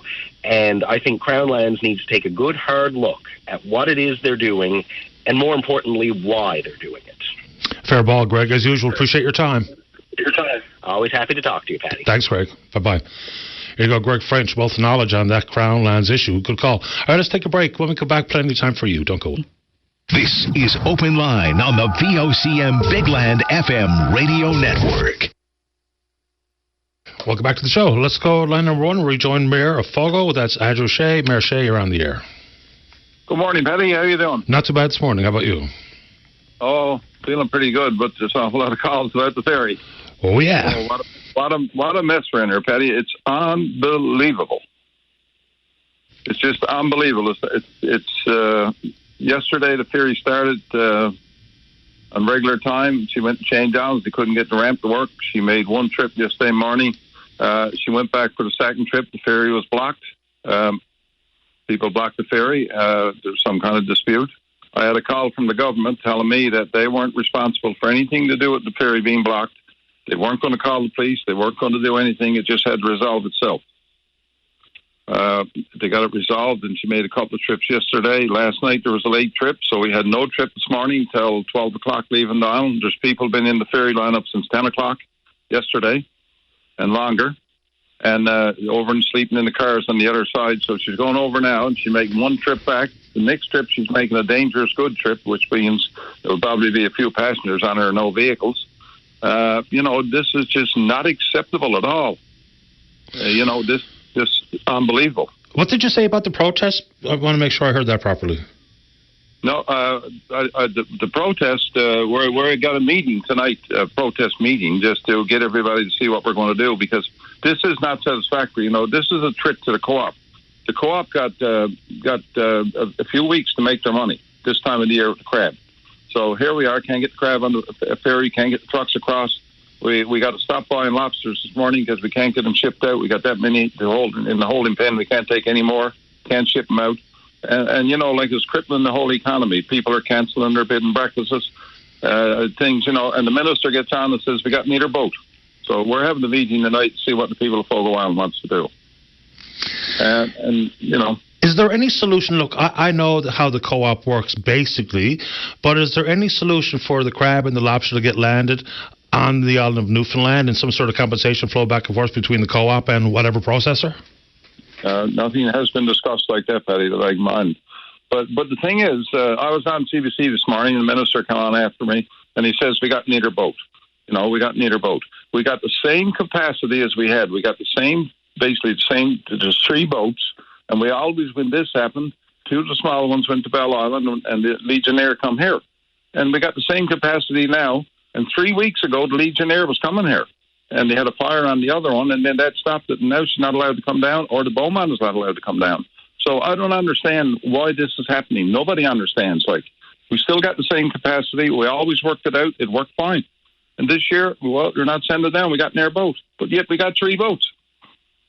Yeah. I can't understand it. The only thing I see, Paddy, it is just a political issue now. It's with the politicians. It's not with the people working in the department. This has gone political, and they're just not going to do it. I talked to the minister yesterday. They're not going to change their idea. We got to live with it. We got to, that's it. And there's no need for it. Bell Island can survive with the Flanders or with the 2 boats. They've done it before every year since they've been across. This is how we operated. And now he's saying we got neither boat. We got boats. We got 3 of them. Only they sent down the smallest one here. Yeah, now the town manager over in Bell Island or Wabana called already this morning saying he finds it to be unfortunate, or I believe his word was disappointing, that this has become a community pitted against another community conversation, as opposed to, simply about the woes that you folks are facing on Fogo Island. So what do you say to that? Because apparently there's going to be a protest down in the Tickle, down in the Cove, with people who are supporting the Fogo Island plea to get the bigger boat on your run. And so disrupting their run doesn't really get anybody on Fogo Island anywhere. So what do you say to that issue about community versus community? But government has put us in that situation. They backed us into a corner. All they have to do is send down one of those boats, which they did every year. So where else would we protest other than go up and see if we can get one of those boats to come down our way? We're not protesting against the people of Bell Island. We got no complaints about them. It's the government that's causing the complaints. Bell Island should make calls to the government to straighten it out and call open line, because the capacity is there to settle both islands. They're telling us it's for 10 days and 12 days. But, Paddy, this ferry has been in on dry dock 4.5 months. 4.5 months our ferry's been on dry dock. And they tell us now she's going to be ready in 10 days. What other company would have anything on dock for 4.5 months? Can you imagine how much that's costing? This is ludicrous. This ferry system is just not run right at all. It's just out of control. Yeah, just for clarity, so if this is a government problem, which it is, so wouldn't the protest be better served at Confederation Building? Because the folks on Bell Island have nothing to do with this. They might be, saying quietly to their member that, it's our boat. We want to keep it. In fact, it's not anybody's boat. It's all of our boats. But so... Yeah, go ahead. Well, so wouldn't the protest be better served, whether it be outside of Abbott's office or the Federation building or Fred Hutton's office versus down at the ferry itself? Nobody has said we're going to Bellon. That's just the thinking of the people out loud, I think. Okay. Because we got a meeting tonight, and that's what the meeting is about. What do we do? What do we do? You know, we could protest at the Confederation building. I don't know. It's nothing decided yet. But we got to get this boat down. Or this is threatening to our like once the tourists cancel their bed and breakfast and their hotel rooms, and they're telling other people we're going to lose our whole summer in that area. You know, it's just not going to they're not going to come back. And the same thing with the co-op. If the co-op loses those 2 weeks, which is vital to their security, you know, they're probably going to go in the hole this year. And you know, the government just says, oh, nothing we can do about it, nothing we can do about it. But it's political. It's only political, and it's got to that point. That's all it can be, because there's no other reason that he couldn't send the Beaumont Hamel down here, and Bellon would be happy, and we would be happy. I appreciate the time this morning, Mayor Shea. Keep us in the loop. So I'd be curious to hear what comes out of that meeting tonight. Yeah, I can give you a call tomorrow if you wish. Okay, I appreciate it. Thank you. Thank you. Bye. Take care. Bye-bye. All right. Yep. It was always going to go this way, I suppose. Let's take a break. When we come back, we're going to talk about the amendments to the Limitations Act. Don't go away. This is Open Line on the VOCM Bigland FM radio network. Welcome back to the show. Let's go to line number 4. Say good morning to the independent member from Mount Pearl Southlands. That's Paul Lane. Paul, you're on the air. Good morning, Paddy. Morning to you. Yes, sir. Paddy, I wanted to talk about, I guess, the Limitations Act, but more so the overarching theme of how it was dealt with in the Act itself. But I will say, for the benefit of those listening who may not have followed the story, although I know you've brought it up numerous times on your show, it relates to, this all started, I guess, with Mr. Jack Whalen, who had done some protesting outside the Confederation building and so on. He had built a replica of a cell and the size of a cell that he would have been in, basically locked up in solitary confinement for 23 hours a day, I believe, for like 2 years, which would, as a minor, which would equate to, as far as I'm concerned, psychological, mental abuse, torture even. And of course, he brought that forward, and he had asked for changes to the Limitations Act because basically, for situations that are sexual in nature, there is no limitation. So things that like happened with Mount Cashel and so on, but where his was more around psychological and mental abuse, the law, the act had to be changed so that he could seek justice for what happened to him many years ago. And I'm very thankful that he did come forward, and I'm very thankful to all my colleagues, certainly for deciding to take this on and to work together to get it done. And it will make a difference to certainly Mr. Whalen and his family, and to others who are in that same situation. And it's a good thing. But, I mean, the law changed after the Hughes Inquiry published their report sometime in the spring of 1992. So that was an exemption that was carved out as a result of that inquiry. And there's a couple of things here. So I'm not sure what changed between when the legislation was leaked last week or the week before, and now the consensus has been won inside the House of Assembly. That's a good thing. I'm not disputing it, but I'd like to know what changed there. And secondly, I'm not even 100% sure that the changes made will absolutely apply to Mr. Whalen. There's still some concern there that it might be a little bit too grey to ensure that these 2 court cases, including his, will no longer have to proceed because the compensation will be afforded. So, you know, a trespass of a person, I'm not 100% sure what that means. And are you 100% convinced Mr. Whalen's case will be applied with these amendments? I can only go by the fact that my colleagues, I think in the official opposition in particular, have sought legal advice, and the minister has said as well that this is supposed to that changing that term to trespass will cover the psychological abuse. So I'm not a lawyer myself. I can only go by what I'm being told, and I'm being told that the changes that have been made now will cover Mr. Whalen. Obviously, we'll never know for absolute certain until that theory is tested in the courts. Yeah, I guess can only go by what was brought forward, right? I hope so, because I've spoken to the Jack Whalen issue many times. So let's just add to it. And these were details that came out as the story was unfolding. So it was about the solitary confinement out of Whitborough for some 730 days. But also, and one of the probably the most troubling part of this, is that apparently he caught the eye of this judge that was operating out of Holyrood. The judge sent him, some treats, some candies and smokes or drinks or whatever it was. And then apparently 2 officers brought Jack Whalen to the judge's chambers when the judge said, offered him the opportunity to get out by performing sexual acts with the judge. I had never heard that until this story was well down the road, which adds to some of the psychological torture. Of course, Jack Whalen said go to hell, and of course he's popped back in the solitary. Yeah, I was actually aware that I sat down and met with Jack and his wife early on, and they came into my office and he told me his story. My jaw dropped as I was listening to what the man had gone through, and yes, he did tell me about that as well, which was just sickening. I don't know what other descriptors I can say other than heinous, sickening, whatever you want to call it.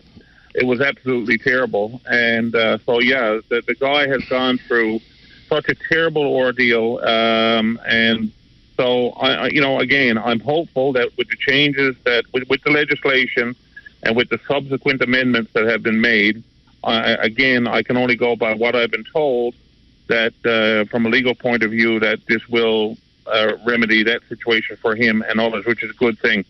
But the overarching piece I just wanted to speak about is the fact that I think that this piece of legislation could act as a template, a textbook example of the way things could and should be done in the House Assembly. I actually had to pinch myself when I was in the House Assembly to make sure I wasn't dreaming what was happening, because it was such a wonderful departure to all of the vitriol and childishness quite often that happens in the House, and this whole idea of us not being able to work together, this whole idea of, I'm not going to support any amendment that anyone from the opposition brings forward because we didn't think of it and it makes them look good, makes us look bad, whatever.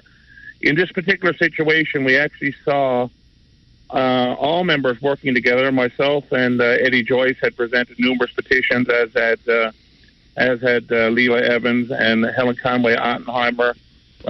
We got to a point where, the government, Minister Hogan, to his credit, listened, took this on. He did bring forward some legislation which we felt wasn't adequate and didn't address Mr. Whalen's situation. He did go back and make amendments, met with Ms. Ottenheimer, met with, I think, Leela on behalf of the NDP. Eddie represented the independents, if you will, because we're talking all the time anyway. Didn't see any need for both of us to go.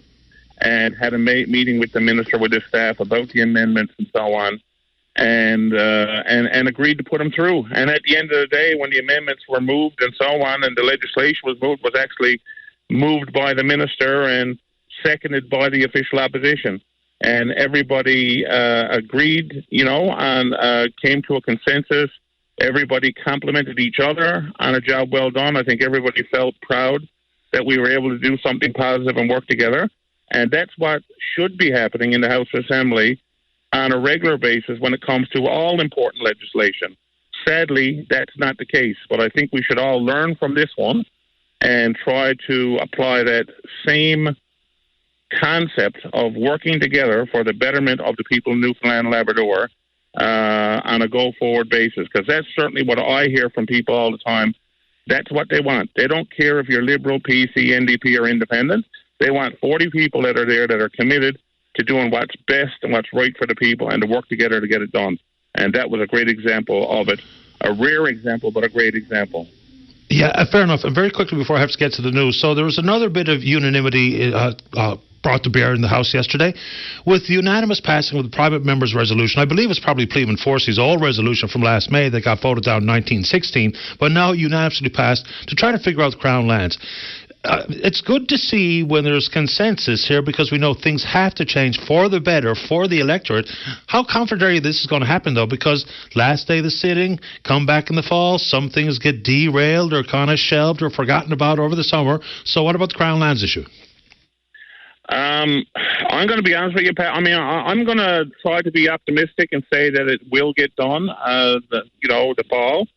But I would just say this to people. I've seen lots of legislation die on the order paper. There's a bunch that's dead on this order paper, this past one, and we've seen it many times in the past. This is I listened to Mr. French there, the lawyer, talking to you, and I mean, he's 100% right. This comes down to common sense, and this is not a fight that government should be entering into and trying to prevent people from moving on with their lives. It needs to happen. I'm hopeful that it will happen, although the minister did, it was tabled, and then the minister all of a sudden said, I need more time. If he needed more time to do the legislation, I'm not sure why he tabled it to begin with, but he did. And so I would say to people, you need to continue to be diligent. You need to continue to lobby, to put pressure on the minister, on your members of the House of Assembly to get this done. Because if they feel that the pressure is dying off and they're not hearing about it, then they're going to be less likely to make it a priority and get it done this fall. So I'm not convinced it's going to happen this fall unless the public pressure continues. That would be my honest assessment of it. Well, it'll continue on this program because it's going to impact tens of thousands, if not hundreds of thousands of people. You know, it might not be today, but it might be tomorrow or next year, but it's a serious concern. Paul, I got to get to the news. Appreciate the time. Thank you, Patty. Always a pleasure. Have a great day. You too. Bye-bye. All right, let's take a break for the news. When we come back, we're talking about the long-term service premium that the nurses had negotiated in the most recent collective bargaining. Still fighting over it. And the nurses union will say that we're getting nickeled and dimed, especially when you compare and contrast. So since 2014, the province has spent $152 million on travel nurses. Last year, what was it, $91 million on travel nurses? It's going to be $70 million this year. And apparently, there's a plan to reduce our reliance, get back to pre-pandemic levels of somewhere around 30 travel nurses by 2026. How's that going to happen? We don't really know. It's the cross our fingers and hope for the best kind of play. Let's take a break. Don't go away. This VOCM weather is brought to you by Vogue Optical, where your second pair is always free. Let Vogue Optical arrange your next eye exam today. Trust us, your eyes will thank you. St. John's right through to Grand Falls, Windsor. Sunshine, southwesterlies 30, high 23. We're almost there now. Light winds tonight, down to 8 overnight. Friday, light winds 14, but then cool on Saturday. South Coast, sunny at 18 for the next couple of days. 6 degrees overnight, cloudy at 12 on Saturday. West Coast, Southwest Coast, Northern Peninsula. Sun and 17 for most areas today. Nice evening, clear skies, +4. Then sun and mid-teens on Friday, cloudy 13 on Saturday. Goose Bay, light rain today, cool. Tonight, everything starts to dry out. Light winds on Friday and 7 degrees, but sunny and 20 on Saturday. Lab West, light snow today, light winds. Cool tonight, but then temperature climbs on Friday in the sunshine, and then 20 degrees and sunny on Saturday. And the North Coast, light winds and 4 degrees today, 8 degrees tomorrow in the sunshine, but mid-teens on Saturday. Right now in Metro, sunny and 20. Back with an update at 11:34 VOCM News. I'm Brian Medore. This is Open Line on the VOCM Bigland FM radio network. Welcome back to the program. Let's begin on line number 3. Gerald, you're on the air. Good morning. Good morning to you. Yes, I'm calling from Fogwall, and I was calling about the situation here with the ferry and what has happened over the past little while. Yep.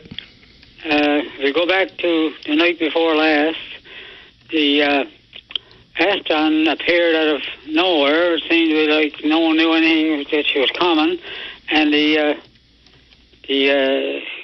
other one left there and disappeared. So it was all a big secret. No one seemed to know what was going on. And then all of a sudden, yesterday morning, we were hit with the Ashton being in service, and basically they're saying 25 cars, but then they got to leave so many spaces as a combined service with change islands, and then that decreases your volume. Right now in the lineup on this side, on Folk Island side, there's 75, I think in excess of 75 vehicles waiting to get on. So that rules out about 4 crossings. The first trip hasn't left there yet. It's 12 o'clock before she leaves because of a medical emergency last night. And then you had the people sleeping in their cars in Ferrol because they were down there all day yesterday, and she got held up yesterday with someone blocked the ramp, a transport truck, and because they couldn't get on or some going on anyway, and so the people are over there trying to get this way, trying to get home. And apparently there's a young woman over there with a small 3-month-old baby who had to sleep in her car overnight. I mean, those people are not prepared for that, and I'm just wondering, what's the thoughts of the minister, because he created this problem in such a way. If you look back and say that January the 13th, the veteran left Fogo Island to proceed to St. John's to get work completed. This is the last day of May, or tomorrow is the last day of May, and 4.5 months, and nothing done. I mean, very little done. I mean, they're saying that was another 2 weeks, and it's like I think someone said earlier that 2 weeks could turn into 4 weeks, because every other time that we ever lost a vessel to go into a refit, when they were ready to leave St. John's to come this way, they usually had some kind of a extra problem that they found and had to dissolve or had to correct. So it's a terrible mess. I mean, it's a terrible mess. I don't know. And you talk about people. I mean, if you're in Farewell, you're in the middle of nowhere, you might say, because there's no communities close by. Port Albert is the small community, right, closest one. But I mean, if you got to drive anywhere, you got to drive back to Gander, which is an hour and 15 minutes drive from Farewell. And a lot of people are not prepared. They're not prepared for the cost of going to get a hotel room or having to drive back, all that distance. So I mean, there's no hotels close by. I mean, the closest one, I guess, is 28 or Louisbourg or Gander.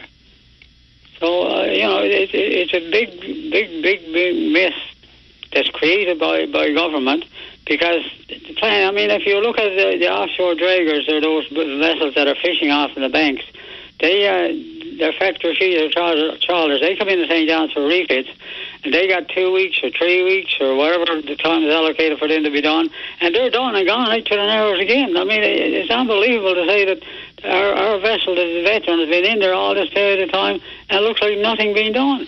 Yeah, I think some of the difference there is when some of those private boats are coming in for dry dock, they're much better at planning. They will know exactly what refits have to be done or parts have to be changed out. They get them ordered. When they arrive, the parts are sitting there. As opposed to sometimes how we approach it, we know something has to be done. The vessel arrives in dry dock, then we begin the procurement approach, which delays things. So, this is a government issue. There's no doubt about it. And I think you said something along the lines of, what does the minister have to say? Well, I can't speak for the minister, but to paraphrase, is people are going to have to live with it. That's the decision. That's it. Yeah. Well, that's the bit of sympathy that he got for the people of the district or of the area. I mean, people of Folkwell. I mean, we got like I say, big enterprises here operating, like the Folkwell and Co-op and several other enterprises that's depending on that ferry for supplies and services. And I mean, why can't the government wake up and hire somebody to do the offshore trawlers do, or someone that when she goes to St. John's for a refit or for a replacement of whatever, that the parts are already there. And I mean, those vessels, you never hear tell of a fishing vessel being in St. John's on dry dock for 3 or 4 months. Yeah, I mean, I can't speak to that with any sort of accuracy, because I'm not sure how many times there are delays for private vessels to be repaired either. I'm really not sure, but it seems that they seem to be a bit more efficient anyway. Exactly, and I mean, like I said, getting back to the situation in Farewell last night, I mean, the vessel made her crossings yesterday, the first trip she left here, she got into change arms. They had trouble with the ramps, and it took a while, and I think they didn't get back here till close to lunchtime before they got the first crossing in. And then when they made the second one, got into Farewell, apparently they got held up for someone blocked, and it was 2.5 hours. I was told there in Farewell, just waiting for it to resolve itself. And apparently, it looks like the minister or no one within the government departments would have anything to do with, sending in the RCMP, because I know one time we had a demonstration in Manawar Cove, and we were politely told by the RCMP that if you don't get off the ramp or you don't get off the boat and let the boat go, you're going to be arrested. And then we peacefully left it. But I mean, that was back in the days. But it looks like now nobody wants to take responsibility, and everyone can do what they want to do. Yeah, Gerald, pardon me. I appreciate you making time for the show. Would you like to say anything else? No, that's about it for now. Okay, appreciate the time. Thank you. Okay. All right, bye-bye. And hopefully Laurie Chaffee, who's a nurse practitioner, wants to talk about the struggle trying to get that long service premium. And we'll get to her after the break, so I don't want to just give her a minute or so, because that's a big issue there. And there's lots to discuss regarding nurse practitioners. I don't know if she wants to broach the concept of, going off on your own as a private nurse practitioner and the ability to bill the public system for their services. We know how that's unfolded.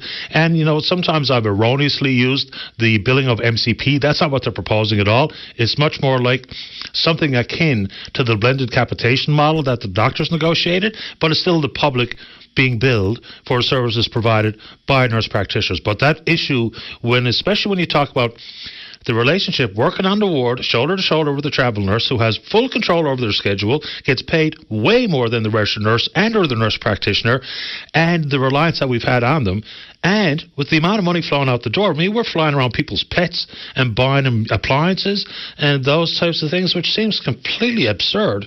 And it's fine for the minister to say, it's a necessary evil. And I really don't like using that term, because I don't want to refer to a travel nurse as anything regarding evil. They've got a job to do. They chose their career path, and good for them. But it has created some fractures inside the world of healthcare in this province. Let's go ahead and take that break. When we come back, Laurie Chaffee, you're next. Don't go away. VOCM Open Line is brought to you by Janes and Noseworthy. It's okay to get help with your debt. Start with free video advice from our team at janesnoseworthy.ca. This is Open Line on the VOCM Big Land FM radio network. I suppose I should press the button. Welcome back to the show. Let's go to line number 2. Say good morning to Laurie Chaffee, who's a nurse practitioner. Laurie, you're on the air. Hi, good morning, Mr. Daly. Good morning to you. I'm a first-time caller. Can you hear me? I can hear you loud and clear. Okay. I'm a first-time caller, and I've never called in, and I might get a bit emotional. I'm pretty upset today. Our union negotiated last year in August for a long-term service premium for employees who have been here through the long haul. And to my surprise, and I'm sure many surprises to people I've worked with and people I've encountered in healthcare over the last 34 years, I've worked with the same health authority for 34 years. I decided to go back and become a nurse practitioner in 2008. I got 1 year leave of absence from the employer. The second year, they refused to give it to me. Back in that day, there wasn't many nurse practitioner positions, and I guess they didn't support the program, so they wouldn't allow me my second year leave of absence. So I took the leave. I had to resign my position. I lost 20 years of seniority in practice and all my benefits. I finished my school program. There was no position for me as a nurse practitioner, but I continued to work in the emerge department doing shifts as an NP or as an RN until I got a position on the peninsula in DeGraw in 2011. I don't know if you remember me, but back in that day, I worked with a coworker who was shot and killed right in front of me. So I've endured quite a bit in my career. During the COVID pandemic, I was asked and pulled from my position to help with the COVID swabbing clinic. I was asked to do extra duties and help with corrections in my area. I went to the personal care homes. I helped peel potatoes. I worked as a PCA when there was a shortage at the long-term care center to help make sure the residents were cared for. I have been told in an email, because I had a break in service greater than 120 days, that I am not entitled to a long-term service premium. I am not being recognized for my 34 years of service to this province. I cannot believe that I got that response on an email today. it's certainly when people talk about the respect required to recruit and most importantly to retain nurses or nurse practitioners or what have you, then that's a clear example of where the respect is short. Just a couple of quick questions about the negotiated contract, and I think it was ratified back in August of last year, so this is a long time waiting for things like long-term service premiums. So it was 2% pay increase, a $2,000 signing bonus, and $5,000 per year for the 4 years of the negotiation. Has that money flowed? Because I know the premium hasn't come to pass yet, but have the bonuses been paid out? Several of the bonuses have been paid out. This is one of the last ones that's taken 10 months to review, and many in Western did get it in their checks today, and it varies. Some people have had breaks in services and went and worked and did education, but it varied who got it and who didn't get it despite the years. I mean, I have a 30-year PIN from the Health Authority saying that I've worked for them for over 30 years. I received that 4 years ago. I have a pension that proves otherwise, but yet I was eliminated from it. I guess it just, it's a big punch in the stomach this morning. And they wonder why nurses and nurse practitioners were not appreciated when you have to face these. And the union has to go and put in a grievance to say, why is it that you're not recognizing these long-term service and why we've stayed tried and true through the years. I try as an NP. We are facing many issues. There's people out in private practice. They don't want to be charging people of this province for access to care. People are tired of virtual care. They want in-person visits. I tried to help out with that in a private setting in the evenings. It bothers me that I have to charge people for this access that they should be entitled to, and yet nothing changes. And so I understand why people don't want to work under the public service program. As you can see, this is a prime example. And for these NPs, they want autonomy. They want to be able to practice. They want to be able to see people. And they don't want to be charging these people. They have every right to feel the way they are. But it all falls on deaf ears. And as NPs in this province, we have very little voice at the provincial level. Even within the public area. I mean, there's no NP that represents us and what our scope is. And, many NPs, their scope varies. It depends on what their experiences are and what they've trained to do. And it makes a difference what they can do in practice. But, it doesn't seem to be any understanding as to what we are out here doing and being treated fairly for the work that we're doing. We're doing numerous things, third-party billing things that we do after hours, but we're not allowed to bill with it, where we have colleagues who work alongside of us who are getting paid for that. I'm driving an hour to and from, so 2 hours out of my day to go to a rural clinic to help the people in that area. I do not get compensation for my travel. I have to pay out of pocket or the gas to come to this area, and that's never been negotiated for us. And then they wonder why they can't fill some of these hard-to-recruit areas. So I guess it's just so frustrating after all these years, and despite that we try to do it the right way and we go with our concerns to many different areas, nobody is hearing it. And they're wondering why we have a shortage. I know of many nurses, registered nurses, who are retired, who want to come back and work, but they are met with many blockages through health authorities that doesn't allow them to work in their areas. It's concerning.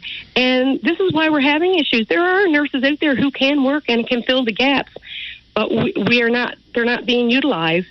There's so many things that I could speak about. And as you know, there's many things that we can't speak about. And because of gag orders, and it's just things that we're not allowed to speak up against. And I probably may even get in trouble today for speaking out. I don't know, but after 34 years, I'm really downtrodden and tired of it. So, I mean, you mentioned not being paid for mileage, but the folks who make decisions on behalf of you, and I'm talking about the elected members of the House of Assembly, they're billing for their mileage, so that's pretty gross double standard. Quick question. I chose this position because I applied for it in that area, even though I live in my town and I drive a 50-minute drive every morning. Because I decided to apply for that position, therefore I'm not able to collect.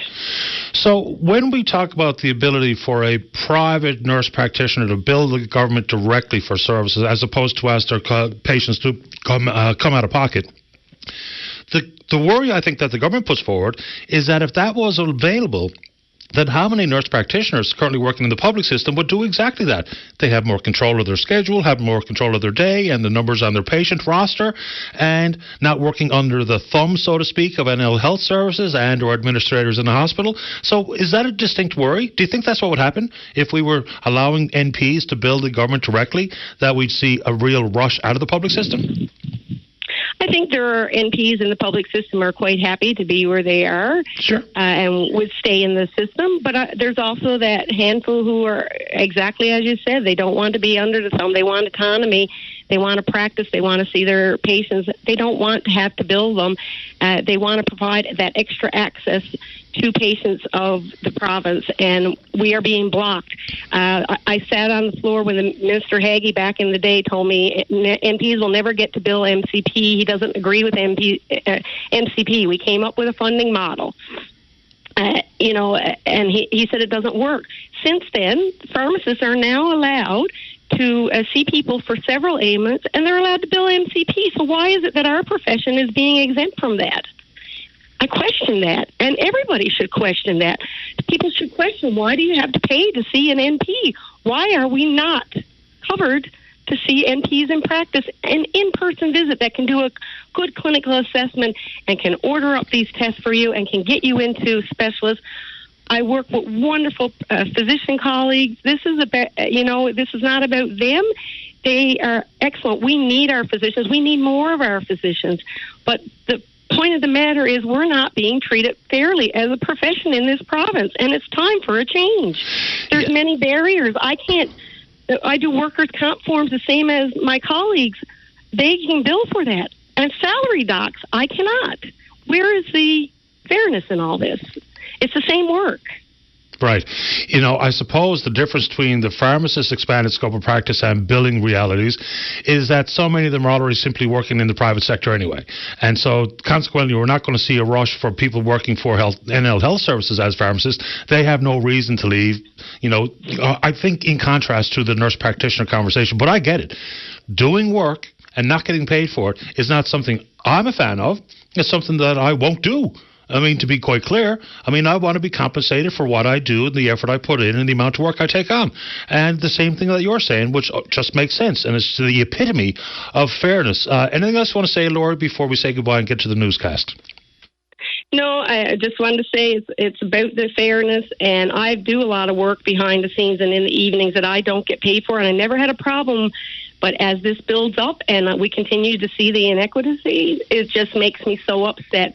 And I encourage people out there who know me to call in and voice their concerns about why they can't see a provider and that we want to do this and this is why. And I encourage everybody in this province to speak up about why they can't get access to NPs in private practice. Laura, it just popped into my head, and I'll let you go right after this. Why specifically or exactly were you removed out of 20 years of service insofar as pensionable years go? I had to resign my position to finish my NP program in the university, at Memorial University, in order to become an NP. You can't take a leave of absence. They wouldn't give me the second year. I had to resign my position. Amazing. I'm not sure if that's a government failure, a union failure, but it's certainly not right, and certainly, once again, not fair. Laurie, I appreciate your time. You're always welcome on the show. Thank you so much for your time. My pleasure. Take care. Take care. Bye-bye. Okay. Bye-bye. There's something wrong there, right? Let's see. We need nurse practitioners. Oh, how about me? I'd like to be a nurse practitioner. Can I get a leave of absence so I can finish my education to become one? No. And if you do, you have to quit. And if you quit, we're going to take away all your pensionable years. Does any of that make any sense to anybody? Not to Laurie, not to me, apparently not to Beth either. All right, let's go ahead and take a break for the news. Don't go away.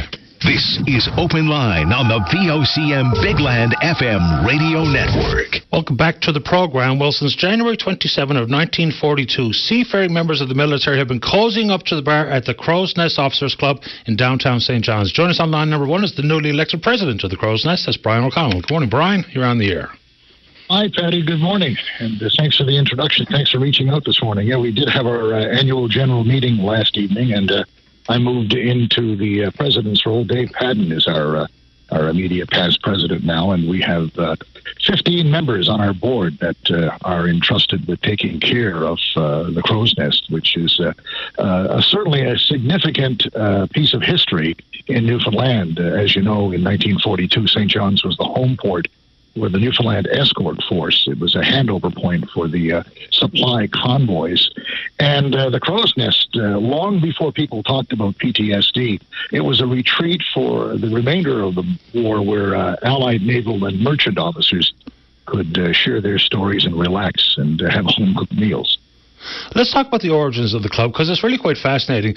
Whether it be Outer Bridge or Captain D or what's the other fellow's name? Can't remember. Main guy or someone? Yeah, Captain Mangay he was the one who located the current Crow's Nest. Now, the original steps for the Crow's Nest, if you're on Water Street and you're looking west, it was on the side of the building, and I believe it was an Army officer who first visited the Crow's Nest, and he was the one who gave it the name. He said, "This is quite a Crow's Nest." But you went up the side of the building, the 59 steps. The original 59 steps are not there now. The steps to the entrance are now right off the National War Memorial, and that very special event that's going to happen on July 1st. So, yeah, it was January, and it was 1942, and the Captain Main guy was the guy who, first of all, he stocked the bar with his own money, which would be a career-limiting thing in today's Navy. But since then, we've been around 82 years,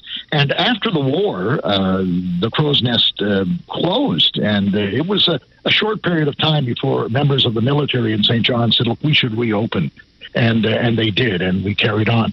And what happened to a lot of our artifacts, especially the gun shield art that we have, which, by the way, we're led to believe that we are the largest owner of gun shield art from the Battle of the Atlantic in the world. But that gun shield art all went away to another mess in Montreal, I believe. And then when they unified the forces, that mess contacted us and said, "Would you like your stuff back?" So we got it back, and through painstaking work, the members of the day put everything back in its place. So our whole idea now is to maintain this as it was when the Battle of the Atlantic was raging. And it was a significant part of the war, the longest battle in the Second World War, and of course, as a living museum that's owned and supported by volunteer members, we carry on with all of that. You know, we have some 600 members worldwide, and I think about 300 of them are in town. But we have a very passionate board. In the last little while, we've produced a movie about the Crow's Nest. If you go to crowsnestnl.ca, you can watch that, 59 Steps to the Crow's Nest. It's about 35 minutes. And Dave Padden, his father, was the one who wrote the song, the Barber Pole song. And that was an interesting story. And Dave managed to get Alan Doyle to join us at the club. And if you listen to the song, I know they play it every so often on the Irish Newfoundland show. It's actually Crow's Nest members singing in the refrain of that song. And Anthony Padden was the man who wrote that song, and it came about when they had met at the Crow's Nest, and they talked about the need for some sort of a signal on ships because of radio silence and everything else. And so you'll notice now Canadian ships on the East Coast have that barber pole, which is what they called it. And that came out of Londonderry when they were trying to access back to the ship. And one of the watchmen said, "You're with that barber pole group." So there is a tremendous amount of history associated with the Crow's Nest, and I'm just thrilled to be able to help carry that on. So when you got all the memorabilia and military assets back from Summer, Quebec, was that as a result of or after the fact when the Crow's Nest Military Artifacts Association Incorporated was created? Because that gave you some further protections. You know, in addition, it's a heritage structure, what have you. So is that all work in conjunction? All of that works in conjunction. The Heritage Association is a registered charity, and they're the ones that are charged with looking after all of the memorabilia that we have. It's all documented, and I could be out of turn here, but I'm pretty sure that it's pretty well all displayed. And if not, we're working to do that. We always come into new artifacts because of members who decide that perhaps people have passed on, or members who decide that they want us to take something from them for safekeeping. So the Artifacts Association will take that and look after that for us. Brian, talk about your relationship with the Crow's Nest, because, now that you're the president, it's quite obvious, but, we've celebrated one of your notable birthdays. I think it was your 60th at the Crow's Nest. So what's been your relationship with the Crow's Nest? Well, I've always admired the Crow's Nest and what it stood for. In my own family, during the Second World War in 1941, we lost our Uncle Art. He was on HMS Vimera, and it was mined in the Thames estuary. And a number of crew members died in that tragedy. And in my family, he was always referred to as Poor Art. My grandmother would always talk about Poor Art because he wouldn't be at family celebrations. I did not know him. I only had pictures, family photos, and when my father passed, I came into possession of his medals. And that was a significant deal for me. I looked for him. He's in the Book of Remembrance in Ottawa, and I found him there. And from that, I had a keen interest. I was involved with the Navy League and the Sea Cadet group for many years in my youth. And this was just a natural transition for me to be involved in helping to commemorate the people who fought in the Battle of the Atlantic, and the many, many stories that have been told. Just a couple of things. If you want to learn more, crowsnestnl.ca is our webpage. Our Facebook group has a number of podcasts. We have a couple of wonderful historians, Gary Green and Margaret Morris, who I've talked to both extensively, and we posted a number of podcasts with them about some of the stories and the characters from the Second World War. And we continue to do that. And one other thing we're hoping to do is to bring the message to a younger generation. Recently, in the last year, we had a class in, and they were getting a tour of the facility, and we're hearing from Margaret Morris, our treasurer, about the history of the club. And it just so happened a captain of an RCN ship that was in port at the time overheard all of this and decided that the class, after they finished their tour at the Crow's Nest, should come down and have a look at the latest or the newest RCN vessel. So they did that, and the teacher said afterward it was a wonderful, wonderful highlight of his teaching career and for all the children. So for me, I want to get that message out to a younger generation. And I also, look at where we're situated. We are directly next to the National War Memorial and that wonderful event that's going to happen on July 1st, that solemn event as we rededicate that. And remember, that's the First World War, and then right next to it is the Second World War. And I understand there's a lot of work going on in the area. So, we would like to see that whole area developed as certainly a memorial and something that we can all be proud of, and something that we can all look to and remember and honor and salute the people who came before us and fought those battles. Brian, congratulations on your election. Very quickly, got this text from a listener while we were chatting, and he says, geez, he sounds good. Has he ever considered working in radio? Yeah, I might give that a shot sometime. Good on you. Brian, nice to speak with you this morning. Thanks for this. And by the way, Patty, I'm going to take you to lunch at the Crow's Nest some Friday afternoon, and we can have a yak. I look forward to it. Thanks, OC. All right, sir. Okay, buddy. Thank you. Bye-bye. Brian O'Connell, newly elected president of the Crow's Nest Officers Club. Let's take our final break of the morning. Don't go away. This is Open Line on the VOCM Bigland FM Radio Network. Welcome back to the show. Let's go to line number 7. Say good morning to the Liberal member for Conception Bay East Bell Island. He's the Minister of Housing, Fred Hutton. Minister Hutton, you're on the air. Morning, Patty. How are you doing today? Doing okay, sir. How about you? Not too bad. I know you're tight for time at the end of the show. You probably got lots of people lined up to get on. So I just wanted to come on very quickly. I know you've had some calls about this morning and yesterday related to the ferry situation. And I unfortunately didn't hear the show earlier today. I usually listen to your program in the evening, actually, when it's rebroadcast. But I just wanted to put some context in terms of the numbers of people who use the ferry on a daily basis going back and forth to Bell Island and to Fogo Island and to Change Islands for that matter, just so that there's a better understanding out there in the public as to how decisions are made, I guess, in terms of what ferries go where. And I also have to start out by saying I'm a little bit disappointed, as I know people on Bell Island are very disappointed in hearing the new MHA for Fogo Island Cape Friel saying that the ferry service back and forth to Bell Island is nothing more than a shuttle. And I can tell you, as the member that represents the area, nothing could be further from the truth. And it's disappointing to hear that. And I know that our Minister of Transportation, John Abbott, did an interview with your media, with Linda yesterday, talking about how the decisions are made in terms of what ferries go where. And I mean, we spend $90 million a year on our ferry system in Newfoundland and Labrador. 92% of that is subsidized, so it's a lot of money, but it does move a lot of people. And I looked back, I asked the folks at Transportation and Infrastructure to dig out some numbers for me so I could get some perspective on this and maybe some context for you and your listeners. If you go back to 2020 and 2021, the numbers were lower because of COVID. Fewer people were moving around. But if you look at the average from mid-May to mid-June of last year and the year before, the average number of total passengers who in that month-long period is about 33,000 people going back and forth on Bell Island. And that's the average from the 2-month period of 2022 and 2023. And I know throwing numbers at people sometimes, your head will start to spin. But if you look at the average going back and forth to Fogo Island and Change Island on the runs there, it's more like 12,800, somewhere in that range, versus 33,000. That's the total number of passengers. The total number of vehicles for the Bell Island run is about 19,700 for the same period of this month, mid-May to mid-June, the last 2 years, versus 6,800 for Fogo Island and Change Islands.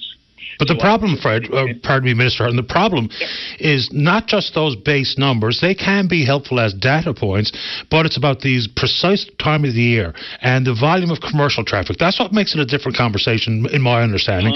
If with the fishery on Change Islands, the fishery on Fogo Island, and all the other commercial traffic required to be handled, that's what makes this different. We can talk about the base numbers, but that doesn't include the reality of just how the capacity has been reduced by the smaller vessel on Fogo Island versus the larger vessel going to and from Bell Island.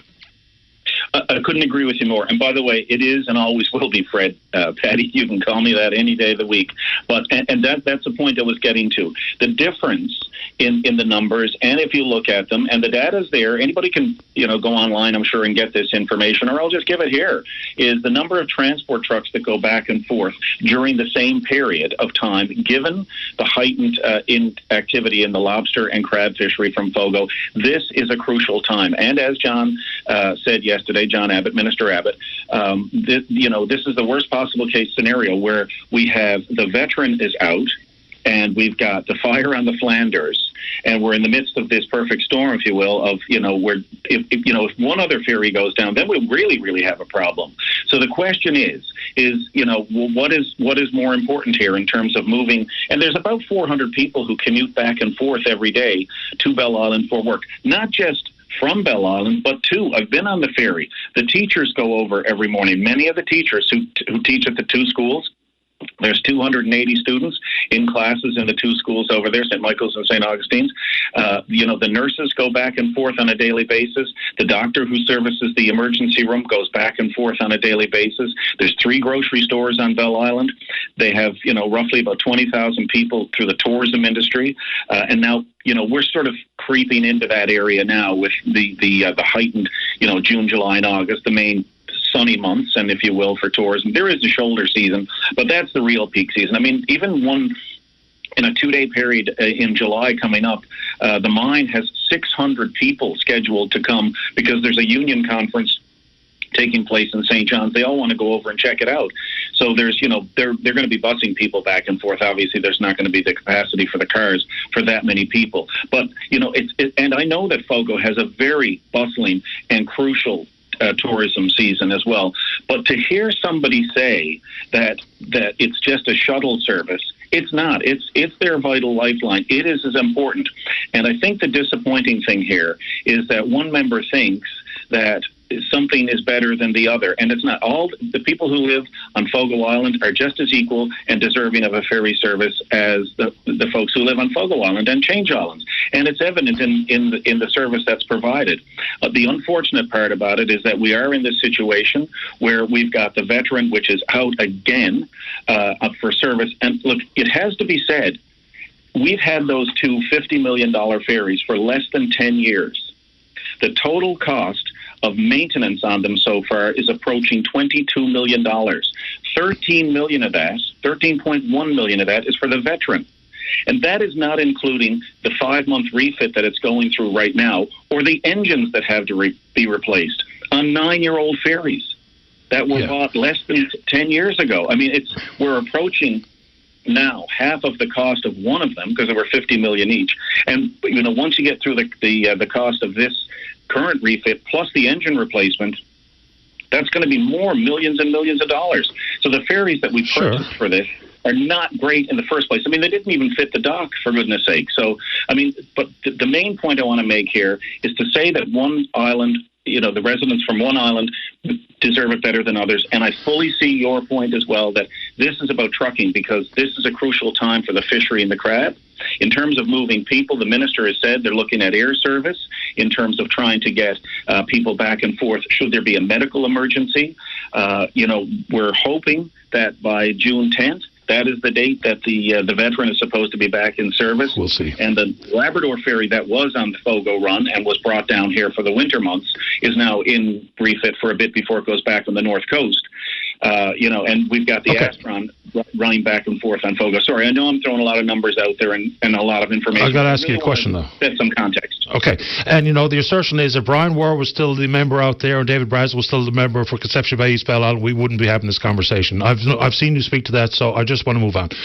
Housing. I don't necessarily want to talk about the Comfort Inn right now, but I do want to talk about housing in general. It seems to me that we look at other jurisdictions. I know we're talking about population density and building duplexes and triplexes and all these types of things, but are we looking at, or why haven't we made a move on things like modular homes and or for some of these tiny homes? Because you can get them made prefab. I mean, we can probably house somewhere in the neighborhood of 200 to 250 people for less money that we're going to spend to lease the Comfort Inn. So are we even looking at those housing options? Because it seems to me other jurisdictions are being quite aggressive on these modular homes. And you can kind of set up modular home communities with communal amenities and stuff. Seems like that would be an attractive option. Are we doing that? Sure. Yeah. Look, I'm looking at absolutely everything with the people who've been working in this a lot longer than me, and you can appreciate I'm still fairly new in this role, and some of the things that we're doing now were already sort of in motion when I got here. I'm very interested in that concept, but one of the things that I guess not holds us back from doing that, but just I want to research it a little bit more and look more closely at it. Is the whole, and it does relate to 106 Airport Road. We can build modular homes, or we can, I know the CCAN containers are turned into, sort of, I guess you would call it bachelor apartment or bed sitting kind of unit or whatever. There would still need to be another building that would accommodate people for food and for treatment. And that's the whole concept behind this. I just watched a 25 or 30-minute documentary the other night on CBC, The National, and it was about housing first and how for many years that was the whole, okay, we got to get people in a house first so that they're safe. And in a warm place with their own bathroom and their own areas to call their own, but with no wraparound services. And I know that's the new buzzword, but there is this cycle of homelessness among a number of people in our province and across Canada. I mean, everybody knows that this is an issue not just in Newfoundland and Labrador; it's everywhere. To have those services so that when somebody opens the door to their apartment, or if it were one of these modular homes or mini homes that you discussed, that there's somebody actually there who can offer service, because getting somebody in the house is one thing. But in order to break that cycle of homelessness and to get at the root of whatever is the problem causing the homelessness for whatever individual this is, and there's so many complex issues, Patty, we could spend a full show talking about this. Sure, but let me jump in one quick time, because we're running out of time. But not every housing issue is related to a complex need. So, for instance, there's 2,807 applications for Newfoundland and Labrador housing, and of course we're working towards renovating some of those units. But not everybody needs a 2 or 3 bedroom unit. There's plenty of people without a home to call their own today that a modular home or a tiny home is exactly what they need. And it just doesn't seem like we're making any move on that front. But if you look across the country, municipalities are doing exactly that. Right. And, I just want to address the 2,800 or 2,700 person waiting list for Newfoundland and Labrador housing. That does not mean 2,700 people are homeless. about 2/3 or more of that are people, over 2,000 that are people who have an affordability issue, which is why we have implemented the Canada, Newfoundland, Labrador housing benefit, which basically means, Patty, if you had I'll just use this quickly. $1,000 was your rent, for quick math, and you could only afford to pay $600. It turns into there's a benefit that we could top you up so that you could still continue to buy food, to whatever, to get your car insured, and gas in there or whatever. And because people are basically unable to afford their rent. But if they go into a housing unit, then there's a percentage of your pay which is used versus you only pay a percentage of your pay towards the rent. And lots of people have different numbers that they make in terms of their income, and therefore they pay a slightly different rent. It's 25%, I think. I might need to be corrected on that. Okay. But we are looking at all options. That's not ruled out. That will take working with municipalities who want to do that kind of thing. But again, I don't think it's just building those small modular homes or those CCANs, and I know I've seen some of them elsewhere. There needs to be that wraparound support so that cycle of homelessness is broken. So folks with mental health or addictions needs, and I know not everybody is in that position where they need that, they just need somewhere to live. And we're moving away from trying to move away from this emergency shelter situation where people are going in there and some say they feel unsafe. That's why the Comfort Inn the 106 Airport Road is key in terms of having somewhere where you've got your own space, you sign a lease, you've got those wraparound supports, and hopefully in 6 months, a year, or however long it takes, you come out the other side able to sign your own private lease. Hope so. You've had some treatment while you're in there, and that's the wraparound supports that are needed to break that cycle. Well, let's try again next week, because we're past 12 o'clock here now, because there's a lot of questions that need to be answered by the housing minister, because it's not just about one approach, detached single-family dwellings. We've got to have the entire suite of housing options brought to bear. And we're off to a bit of a sluggish start at 106 Airport Road, but I appreciate your time this morning, Minister Hutton. We'll reach out to your office to do a bit more next week. Yeah, and we do, and we do have to chat about it. But with respect to 106 and the sluggish start, we've done a lot in the last 6 weeks to try to get that team up and running, and they're a dedicated staff. I met with them yesterday, and you'll see those numbers increase in short order. Appreciate the time. Thank you. Okay, bye-bye. Bye-bye. All right, good show today. Big thanks to everyone who supports the program, and we will indeed pick up this conversation again tomorrow morning right here on VOCM and Big Land FM's Open Line. On behalf of the producer, Beth Fagan, I'm your host, Paddy Daly. Have yourself a safe, fun, happy day. We'll talk in the morning. Bye-bye. Step into the world of power, loyalty, and luck. I'm going to make him an offer he can't refuse. With family, cannolis, and spins mean everything. Now, you want to get mixed up in the family business. Introducing The Godfather at ChumbaCasino.com. Test your luck in the shadowy world of The Godfather slot. Someday, I will call upon you to do a service for me. Play The Godfather now at ChumbaCasino.com. Welcome to the family.